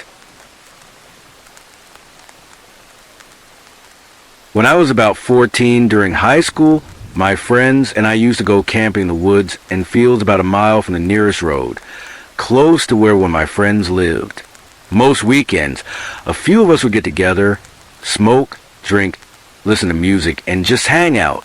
One night, it was me, Simon, and Stuart, and we were waiting for our friend Nick to show up after a date with some girl. It was getting dark, and since it was raining, we were chilling inside our tents, smoking, talking, and kicking back. The area was thick with trees, and every now and then I could have sworn I heard quiet footsteps crunching on the leaves around us. I kept telling my friends, "Shut up, listen," but the sound always stopped when I pointed out. I started getting paranoid, and at one point, I thought I saw a white figure standing behind a tree near the tent. My friends saw it too, but they brushed it off, saying it was just the darkness messing with our eyes. Still, it was freaking me out, so I zipped up the tent after a while to feel safer. About an hour later, we'd mostly forgotten about it, but then we heard a noise, like something being scraped against tree bark. We all froze, looking at each other, holding our breath. It happened again, that same creepy scraping sound. Simon started putting on his shoes, and I scrambled to do the same, cursing my damn shoelaces for slowing me down at a moment like this. Without warning, Simon unzipped the tent and bolted outside. I panicked and followed him, with Stuart right behind me. We ran through the dark and the rain, tearing through a field and then the woods until we hit the road. Shaking and scared out of our minds, we walked to my friend's house nearby. Not long after we got there, Nick called us, asking where the hell we were. He'd just arrived at the campsite. We yelled into the phone, telling him to get out of there and explaining what we'd heard. He thought we were pranking him and told us to quit screwing around, but we kept insisting it wasn't a joke. Finally, he agreed to leave. When Nick got back to the house, we were so relieved, but he told us something that made our blood run cold. He said he walked around the campsite and the fields looking for us, and while he was in the woods, he heard footsteps, like someone was following him. He called out, thinking it was us, but no one answered. That's when he realized we weren't messing with him, and he booked it out of there. The weirdest part? When we went back the next morning, nothing at the campsite was taken or messed with. Everything was exactly how we left it. 14 years later, I still have no clue what made that sound. It's one of those things that sticks with you, and I don't think I'll ever forget it. I'm a young woman attending a small all-women's college in the mountains of Virginia. Since starting here, I've had my share of strange and creepy paranormal experiences, but those are stories for another time. A few months ago, I learned that the scariest monsters are often human. I'm a creative writing major, and at my school, all creative writing students are required to go on a week-long camping trip organized by the program and led by our professors. The idea is to hone our writing skills by connecting with each other and our teachers without the distractions of technology. We'd also get to do typical camp activities like fishing, hiking, swimming, and canoeing. I'm not much of an outdoors person, but I figured I might as well get it over with. Plus, students were allowed to bring their dogs from home, so I brought my dog, Russie, a 3-year-old brindle-colored Great Dane mix. She's a big dog, but an absolute sweetheart. I was the only one who brought a pet, though. Our group set out, 8 students and 3 professors. When we arrived, we all set up our tents. The first few days were honestly great. I had fun and learned a lot. Each morning at breakfast, we'd get a writing prompt, like, tell the story of this tree, and we'd spend the day crafting a short story. At dinner, we'd share our work and give feedback as a group. But on the 4th night, everything changed. I woke up at 3 a.m. to Russie growling at the entrance of my tent. Thinking she might need to go out, I reached to unzip the flap, but Russie nipped my hand and growled again when I tried to open it. I was shocked. Russie hardly ever barks at me, let alone bites. I knew something outside was making her uneasy, and she didn't want to go near it. She's always been protective despite her gentle nature. My tent had a small, clear plastic window in the front, so I peered out in the clearing where all the tents were pitched. I saw 2 large figures moving from tent to tent. It took a moment for my eyes to adjust, but I realized they were men. They were unzipping each tent, sticking their heads inside, then zipping it back up and moving to the next one. My sleepy brain tried to rationalize it, thinking maybe they were professors checking on us, but then it hit me like a ton of bricks. We only had 1 male professor on this trip, and he wasn't allowed to do night checks. Only the female professors could. My blood ran cold. Terrified, I fumbled for the walkie-talkie we'd all been given on the first day. Every student had one that connected to the professors in case we got lost or something. I pressed a button, whispering, "Hello, hello, please pick up," as Russie and I kept our eyes on the 2 men who were now standing together, talking quietly. I couldn't hear what they were saying. At first, no one answered, and my fear spiked. Then Professor Cass's sleepy voice came through. "Hello, who's this?" "Professor Cass, it's Amy," I whispered. "Do you know what time it is?" "There are people in our campsite," I said urgently. "I don't know who they are, but they're looking in the tents." His tone shifted instantly, all traces of sleep gone. "What?" I heard rustling on his end. "I'm coming. Stay still, stay quiet. I'll call Lynn and Bo and let them know. Be safe." He hung up, and I let out a shaky breath, hoping everything would be okay. But when I looked outside again, my heart sank. The men had gone back to one of the tents and opened it. I watched in horror as one of them started to duck inside. I knew the girl in that tent. She was only 5 feet 2 inches, tiny and defenseless. Oh shit, what do I do? I thought. Then all my fear turned into a burning rage. How dare these creeps try to hurt us? I yanked open the tent flap and screamed at the top of my lungs. At the same moment, Russie shot out like a bullet, charging at the men. She must have been one, because he let out a loud scream. That woke the girl in the tent, who screamed too, but hers was a terrified, high-pitched cry. The man who'd been entering her tent stumbled out, and Russie turned on him. She lunged, but he swung a large stick, hitting her across the face. She yelped and rolled to the ground, giving both men a chance to bolt into the woods. Russie scrambled to her feet and chased after them, barking furiously. I ran to the clearing barefoot in my Pokemon nightshirt and Scooby-Doo pajama pants. I reached the girl's tent and found her sobbing but unharmed. I hugged her tightly as a commotion woke the other girls, who came out of their tents to see me comforting her. I tried to call for Russie, but she was still gone. I told everyone what had happened, and they were understandably freaked out. Professors Lynn and Bo arrived from their cabin down the hill. It took them a minute to get to us, and try to calm everyone down. Professor Cass, who had to sleep at the other end of the campground, pulled up with a school van and ushered us all inside. I protested, worried about Russie, but he practically shoved me into the van, slammed the door, and sped down the mountain to the ranger station. I was furious we'd left Russie behind, but as the adrenaline faded, I started shaking and crying. At the ranger station, I tried to explain what happened, but I was sobbing too hard, so the others filled in the gaps. A group of rangers went to search for the men while the rest stayed with us, giving us hot chocolate and blankets and telling us to rest on the lobby couches. I didn't think I'd sleep, but I passed out from exhaustion. Around 5:30 a.m., I woke up to Russie licking my face. I burst into tears, so relieved she was safe. The rangers had found her wandering the woods with a torn piece of bloody denim in her mouth.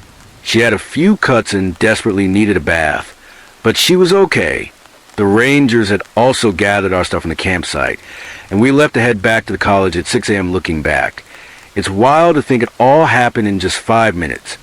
It felt like hours. I still have so many questions. Who were those men? What did they want? Why were they trying to get to my friend? Why didn't they come near my tent? They were never found, as far as I know, and I try not to dwell on what they might have planned. As for why they skipped my tent, I think I just got lucky. We were assigned tents randomly, and mine was dark green, unlike the bright yellow, orange, and pink ones. Also, while the other girls pitched theirs in the open clearing to be near the fire, I set mine back by the tree line, next to big bushes, because Russie and I both snore like crazy and I didn't want to disturb anyone. I'm pretty sure they just didn't see my tent. I try not to think too much about what could have happened. All I know is, thanks to Russie, we all got off that mountain safely. As for Russie, she's living her best life now, getting monthly care packages of treats and squeaky toy from all the girls on that trip. She's never been happier. A few years ago, I was staying in Canada with my parents in Quebec. It was summer, and I went camping with two of my friends in a forest about 4 miles from our school. As we were setting up our camp, all three of us felt a bit uneasy, like someone or something was watching us. It was strange, but we brushed it off and figured it was just our imaginations. We finished setting up, hung out for a bit, and eventually went to bed. Around 3 a.m., we were jolted awake by a horrific sound. It was like a low-pitched growl mixed with a screech, unlike anything I'd ever heard. Even though we were a little scared, we decided to check it out. My friend Bill had brought a bow and a quiver of arrows, so we grabbed those just in case. We started walking toward the noise, getting closer and closer, until we came across an old, creaky building that looked like it was on the verge of collapsing. The moment we stepped inside, the screeching stopped dead. Then we heard footsteps creaking along the second floor, followed by a soft thump, like a door closing slowly. We crept upstairs, hearts pounding, and opened the door. That was a huge mistake. I'll do my best to describe what we saw. It was tall and unnaturally thin, with long, gangly arms and legs that bent in a weird, double-jointed way, like a horse's. Its skull was dented. Its eyes were blank and white, and its massive jaws were filled with jagged, nightmare-inducing teeth. As soon as we opened the door, it backed away slowly, just staring at us. We stood frozen for what felt like forever, probably only 15 seconds, and then it let out a bone-chilling screech and charged at us. Despite being terrified, Bill managed to fire an arrow, hitting the thing right in one of its eyes. It staggered, stunned, giving us a split second to bolt. We tore down the stairs, out the door, and dove into some nearby bushes, hiding and waiting for it to come after us. But it never did. After about 10 minutes of sitting in silence, petrified, we crept out of the bushes and made our way back to camp, on edge the entire time. When we got there, our worst fears were confirmed. The campsite was completely trashed, like something had ripped through it. I can only guess it was that creature. We packed up as fast as we could, grabbing whatever was salvageable, and got the hell out of there. We drove home that night, shaken but safe. I've never gone back to those woods, and I never will, not even if you offer me an army for protection. Whatever that thing was, it was absolutely terrifying, and I want nothing to do with that place ever again. I live in Finland, and there are two things you should know about my country. We have a very low crime rate, so low that even minor incidents make the news, and all men are required to do military service, choosing between the army, civilian service, or prison. I'm a woman, but I decided long ago that I wanted to join the army. I worked my way through officer candidate training, and eventually became an officer, which meant committing to a stint in the military. I figured it was a steady job, right? At the time of the story, I was a camp leader overseeing new recruits in the woods. My job was mostly to keep an eye on them as they dug foxholes, trenches deep enough to stand in and shield them from enemy fire. After that, we let them mess around with special ammo that stings like hell but doesn't cause real harm. These recruits were fresh, and most didn't care much. They were only there because they had to be, so you couldn't expect too much from them. I was already an officer, the highest ranking person at the camp, joined by two corporals, Erickson and Jackson, the lowest non-commissioned officer rank in the Finnish Defense Forces. I was good friends with Erickson, so having him there was a relief. Because crime is so rare here, it's considered safe to take a bunch of inexperienced guys into the middle of nowhere for training. We always used the same campsite, and locals knew to steer clear during these exercises. Now, on to the weird night. We were sleeping in tents, deep in the wilderness, with someone always awake to keep watch.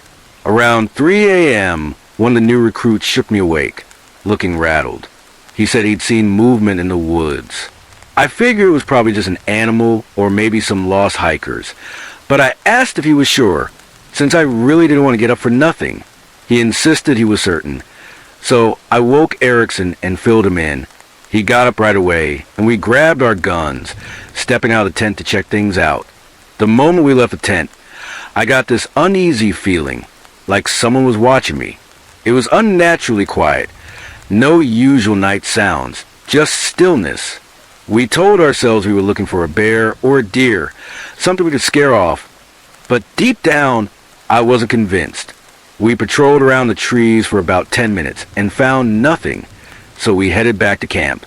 The recruit who'd woken me was still shaken, so I took over the rest of his watch. Erickson and the recruit went back to sleep, and I stayed outside, scanning the area. I knew I'd have to be up in an hour or so anyway, so I didn't mind. About 15 minutes later, I heard something, faint, like footsteps trying to be sneaky but failing, crunching through the underbrush. I didn't want to bother Erickson again, so I decided to check out myself. Thinking I'd just find whoever it was, explain we were running a military exercise, and ask them to leave. But that uneasy feeling was still nagging at me. We were in the middle of nowhere, and the nearest locals never bothered us during these camps. I walked a bit, saw nothing, and was about to head back when I spotted someone standing right in front of our tent. I froze, watching. He was just standing there, looking around. I told myself he was probably lost, but then I noticed a second guy peeking inside the tent. That was enough. I marched over and said firmly, "I'm an officer with the Finnish Defense Forces. We're conducting a training exercise here. You need to leave." Things got really strange from there. They didn't look guilty or startled. They just smiled. One of them said they were sorry, claiming they were lost, and asking if I could show them the main road where their car was parked. I pointed in the direction, but they insisted I walk with them to make sure they didn't get lost again. Something felt very wrong. I said I was needed at the tent, but offered to wake Erickson and Jackson, two capable guys, to guide them. Their faces changed, turning angry. "We want you to come with us," one said, his tone shifting. "Didn't know there'd be a nice lady out here. Bet you're a fighter." As he spoke, the other pulled a large knife from his pocket and held it up, saying calmly, "Be quiet and come with us." My heart raced. I'm 170 centimeters tall, and these guys were around 190 centimeters each. I had military training, but nothing had prepared me for this.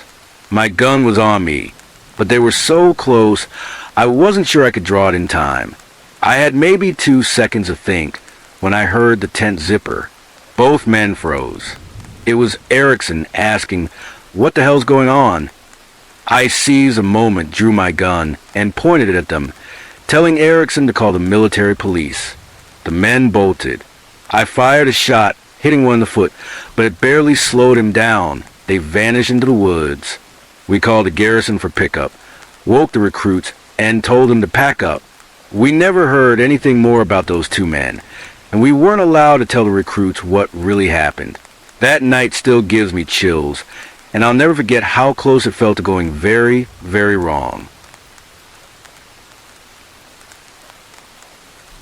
I grew up in upstate New York, so it only made sense that I'd return to my quiet corner of the world after leaving the Marines in 2007. The problem was, I didn't have much money to my name. The good news? My grandfather had an old pull-behind camper. He said I could use until I got back on my feet. So, being on my own, I decided to spend about a year in that camper, parked on a few acres of woods I'd bought from a friend while I was still in the service. The taxes were paid for the year, so all I had to worry about was gas and propane. I managed to avoid looking like some wild mountain man by showering and doing laundry at a nearby truck stop. I even landed a solid job working security and filled the rest of my time with odd jobs for extra cash. Now, on to the main story. It was mid-April, and I was sitting by a nice, low fire, listening to my battery-powered radio and watching night settle over the woods. I grabbed a good dinner at the diner down the road earlier, and I didn't have work for the next few days. Normally, I wouldn't see another soul out here for weeks at a time, so I wasn't expecting anything when a scream shattered the quiet. I bolted upright, grabbed my shotgun from the camper, and checked the chamber to make sure it was loaded. Standing at the edge of the small clearing, I strained my eyes and ears for any sound. It's tough to pinpoint where a noise is coming from in the woods at night, but luckily, I heard shouting and a car door slamming, which told me the commotion was coming from the main vehicle trail not far from my campsite. I moved toward the trail as fast as I could in the dim light. Before I got halfway there, another sharp scream cut through the air to my left. I heard rustling in the brush and carefully made my way toward it. I stepped out of the trees right next to a man who had a woman pinned to the ground, with another guy standing behind him, leering, shaking with adrenaline. I leveled the shotgun at the guy on top of her and growled, "Get off her, now!" I'm a big guy, but I've got no doubt the shotgun was what made the difference here. Each of those guys had at least 30 pounds of muscle on me, and I was 200 pounds and a Marine. I herded the 2 idiots back, putting myself between them and the woman, who was now scrambling to her feet. That's when I realized we had another problem. My cheap cell phone didn't get reception out here, and hers had been smashed by these 2 creeps. There wasn't much I could do except march them back to their shitty lifted Jeep at shotgun point. I got their license plate number, their names, probably fake, and a good description of them and their vehicle. Before the driver climbed into the Jeep, I lowered the shotgun straight at his crotch. They peeled out in one direction, and the woman and I headed back to my campsite. We drove to the D.C. station as soon as we could and reported everything. Turns out, the guy I'd been threatening was the woman's ex-boyfriend. They'd all been out drinking when the third guy got too handsy for her liking. When she called him out, her ex told her to stop being so stuck-up and to put out for once. When she refused, he smashed her phone, and the 2 of them shoved her into the truck and drove her deeper into the woods. She waited until they let their guard down, flung open the back door, and bolted.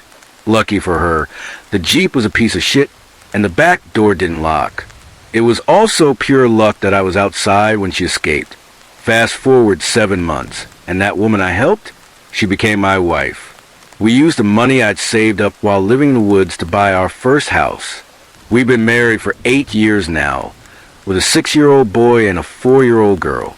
I still go camping and hunting at that spot every year, and I haven't seen that Jeep or those 2 potential rapists again. Word on the grapevine is they got arrested, but somehow dodged jail time. I'm guessing they moved to the city or farther away, because we haven't seen them since. To those 2 creeps in the Jeep, I know who you are, and for your sake, you'd better stay gone. This story is about my dad's ex-girlfriend, Jessica. A bit of background first. She was apparently a friend of my dad's back in high school, and they rekindled some kind of relationship later on. My parents were divorced, and at the time of this story, I wasn't allowed to contact my mom for legal reasons, so I was stuck in my dad's care. My dad's not exactly a warm person. He's emotionally abusive, and growing up, we didn't talk much. It was mostly just fighting and yelling. He was no father of the year, that's for sure. He'd leave me home alone for hours at a time, and he did the same to Jessica, his girlfriend. Jessica wasn't a saint either, though. She had this attitude like she was better than everyone else, acting like she was some kind of supermodel, which was odd because she really wasn't much to look at. She was always stirring up drama with the other housewives in the neighborhood and gossiping about them. Some days, she could be nice enough, but other days, she was just as nasty as my dad. The 2 of them were constantly bickering over how they treated each other. I tried to tune it out, but things eventually came to a head. It was a week of my 16th birthday, and my dad was away in California for work, leaving me with Jessica, the dogs, and my bird, Mary. On Friday, the day he was due back, I was messing around with one of the birthday presents we prepared.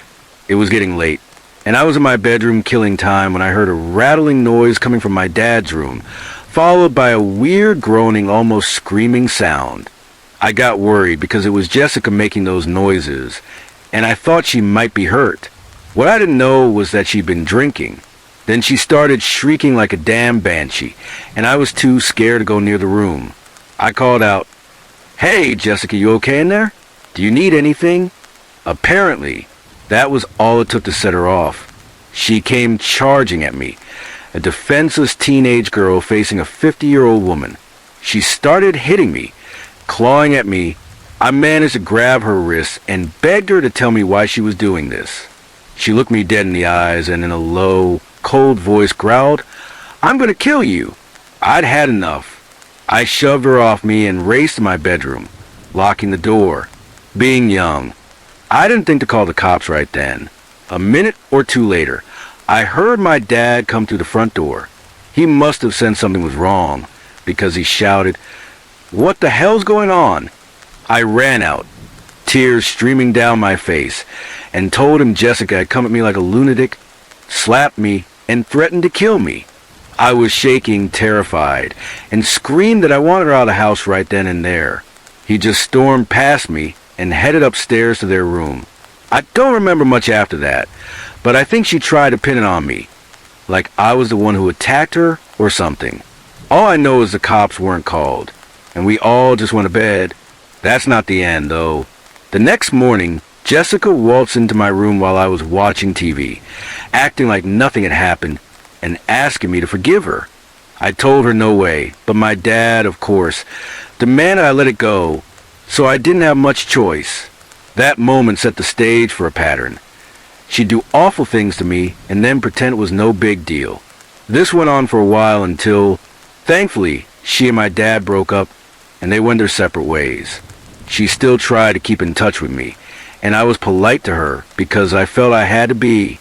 It wasn't until my freshman year of college that she started up again.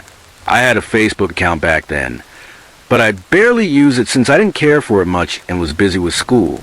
When I finally checked it, I found a nasty, childish message from her, all because I hadn't accepted her friend request. She called me as nasty and immature as my dad, claimed we'd used her like a slave, even though she was the one always complaining about him and the other women in the neighborhood to me.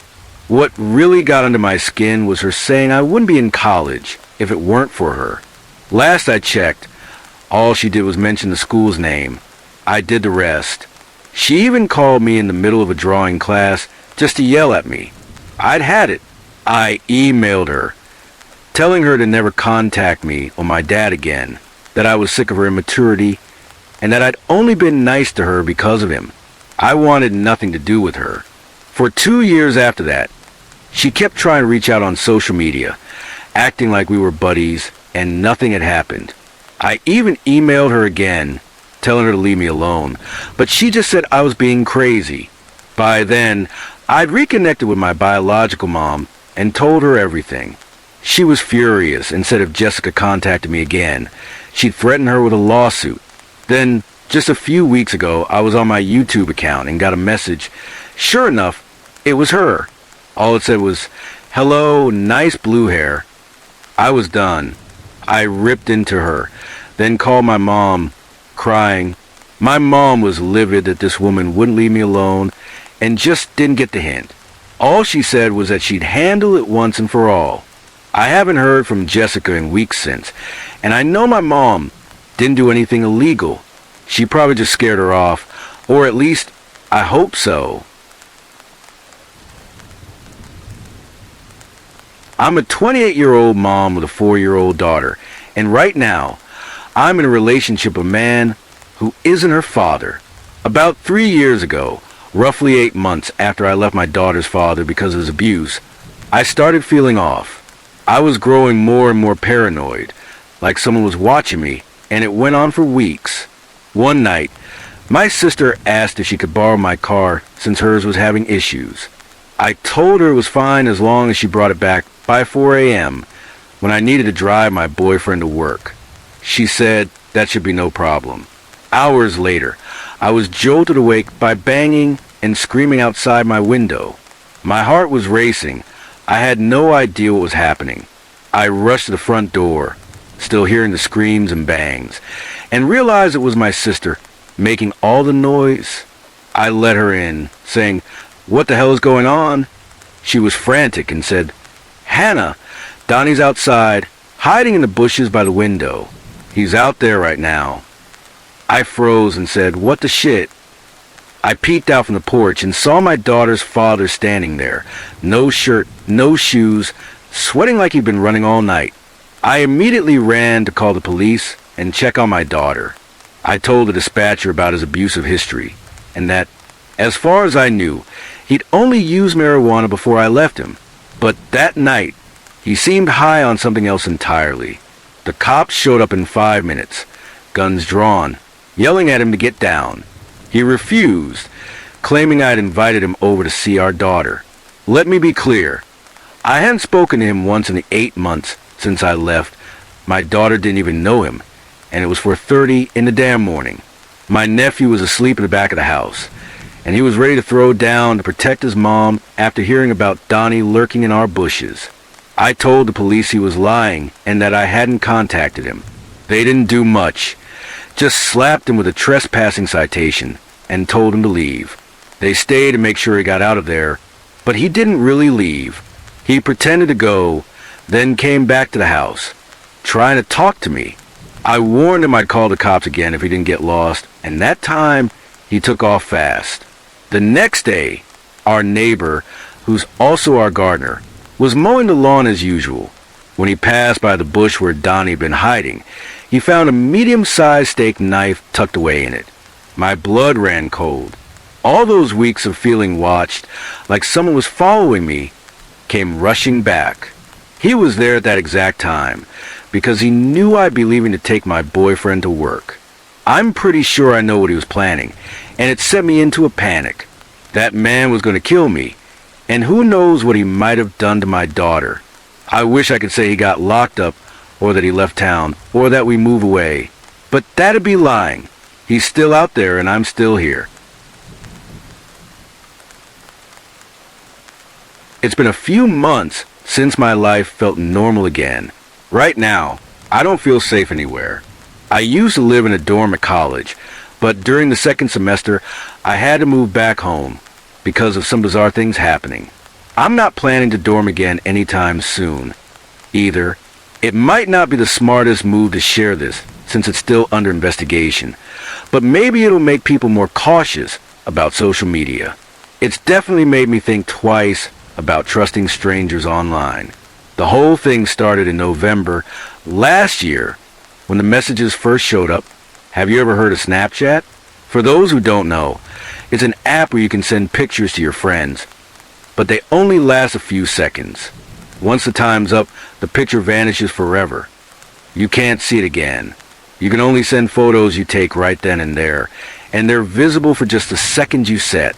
You can also doodle or write text on the pictures, and even send videos. I didn't know much about Snapchat until my friends got me into it. They pushed me to download it, and being the pushover I am, I caved to the peer pressure. At first, it was kind of fun. I was snapping pictures left and right, mostly goofy selfies with random captions or silly faces. I go out of my way to capture the funniest stuff.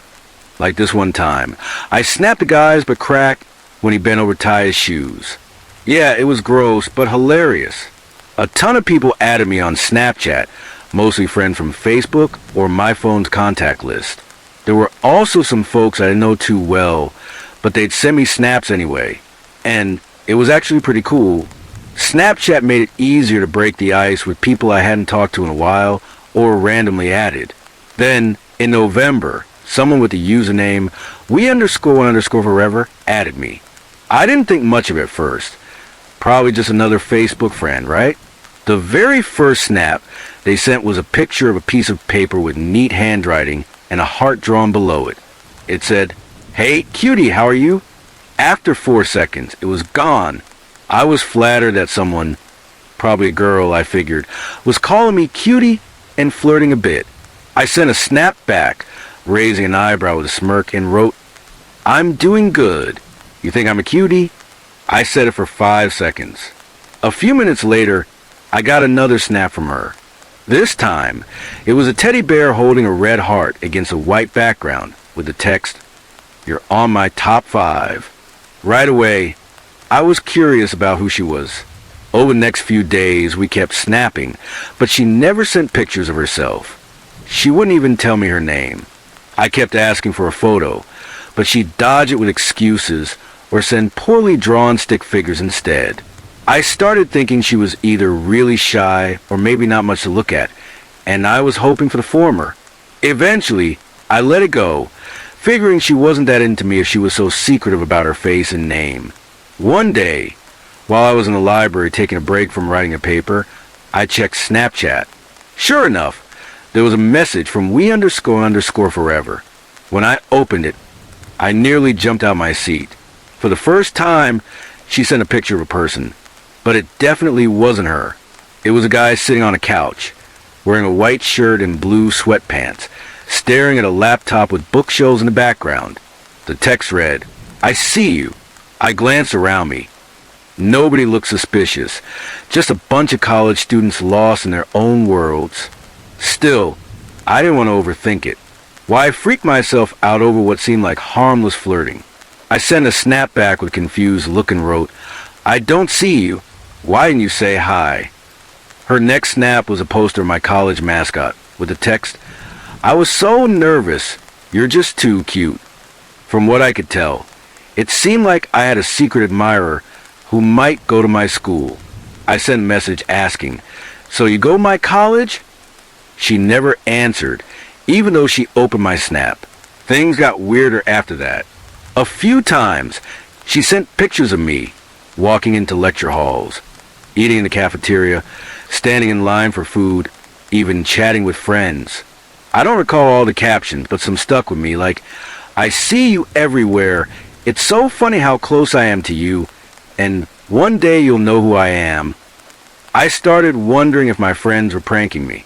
I asked my best friend Andrew if he was behind the creepy snaps. He had no clue what I was talking about. I explained the whole deal with we__forever, sending me pictures of myself. He said it sounded pretty messed up, and that I probably had some obsessive stalker with too much time on their hands. I was secretly hoping he was a culprit, but I knew he wasn't lying. His handwriting didn't match, and the guy can't lie to save his life. I asked my other friends, but they all said the same thing. Either it really wasn't them, or they were pulling off some elaborate mind game. Someone had to come clean, But no one ever did. The snaps were getting creepier by the day. My secret admirer stopped adding captions and started sending only pictures of me. Nothing else.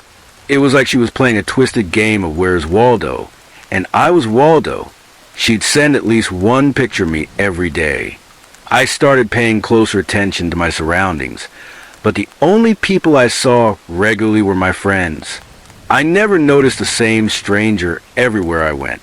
I figured it had to be one of my friends messing with me.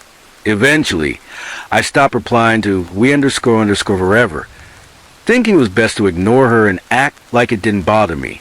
I didn't mention the snaps to anyone anymore, and even stopped opening them. They just kept piling up. Every time I opened Snapchat, there was another notification. By December, with the semester winding down and colder days rolling in, I was swamped with assignments.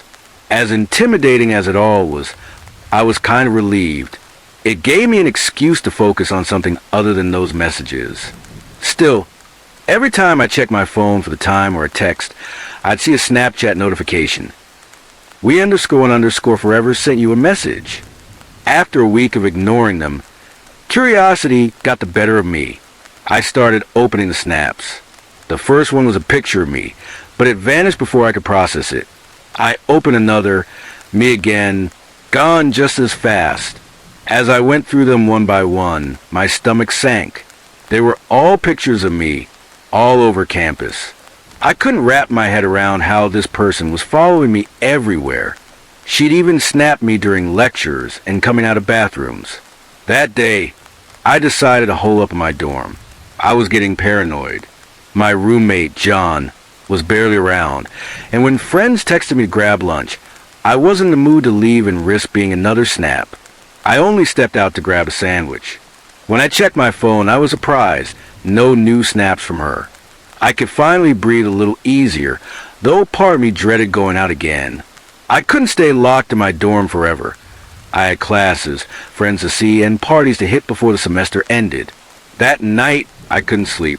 I felt more awake than I had all day. My mind was racing with thoughts of those damn snaps. After what felt like hours staring into the dark, I finally passed out. The next morning, I woke up exhausted and grumpy. I checked my phone. It was noon. Out of habit, I opened Snapchat to see if I had any new messages. My heart sank. The latest snaps were from we__forever. Her messages flooded my inbox. There had to be almost 50 of them. Just seeing her username made my skin crawl with morbid curiosity. Before opening them, I noticed something odd. The most recent snaps were videos, which she'd never sent before. They were time-stamped from about 6 hours ago. I hesitated, but something inside me pushed me to open them. She had to be snapping something else. I was in bed all night, right? But when I opened the first one, I couldn't believe my eyes. I thought I was losing it. I wanted to scream. I regretted opening it the second I did. Just thinking about it still gives me chills. At first, the image was dark, but she must have used a flash because a bright light lit up the subject. Even though it only lasted a second, I could tell what it was. The second and third snaps confirmed it, and by the 20th, there was no doubt. It was someone lying in bed. My heart raced faster than ever. Those were the most terrifying seconds of my life. Each snap showed the same person sleeping. The newer ones got closer and closer, confirming my worst fears about who it was. And the videos, holy shit, the videos. There were only 5, but they showed uncomfortable close-ups of the person's face under a flashlight, with that eerie, silent background noise. It was my face, my sleeping face. I broke down and immediately called the campus police. I told them someone broke into my room last night, that I was being stalked by someone I didn't know who was sending me pictures of myself. I tried to explain, but I was such a mess they could barely understand me. They came to my dorm, checked for signs of forced entry, and questioned my roommate for an hour. I showed them my Snapchat to prove the flood of messages, but they couldn't retrieve the pictures since they'd already disappeared. A week later, I told my parents. They wanted to pick me up right away, even though finals were coming up. After I finished them, I went home. The messages stopped for a while. No word from we underscore and underscore forever. For the second semester, I stayed home. The police are still trying to figure out who's behind it and are working with Snapchat to recover those terrifying pictures.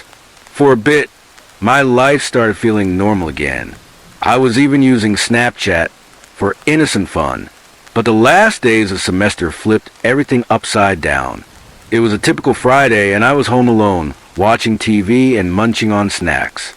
I just finished my last final, so I was treating myself after all the stress from college. And, well, that mildly traumatizing situation. But then my phone buzzed. A wave of dizziness hit me when I saw the screen. We underscore underscore forever sent you a message. I froze, torn about what to do. Maybe I shouldn't have opened it. Maybe I should have deleted Snapchat and spared myself the trouble. Because when I did open it, I was staring at a picture of my house in broad daylight. Not just a house, but a specific view through the kitchen window. The snap lasted 5 seconds, and the image was grainy, but it was clear enough. I could see myself sitting at the table, eating cereal that morning, staring out the window at nothing in particular.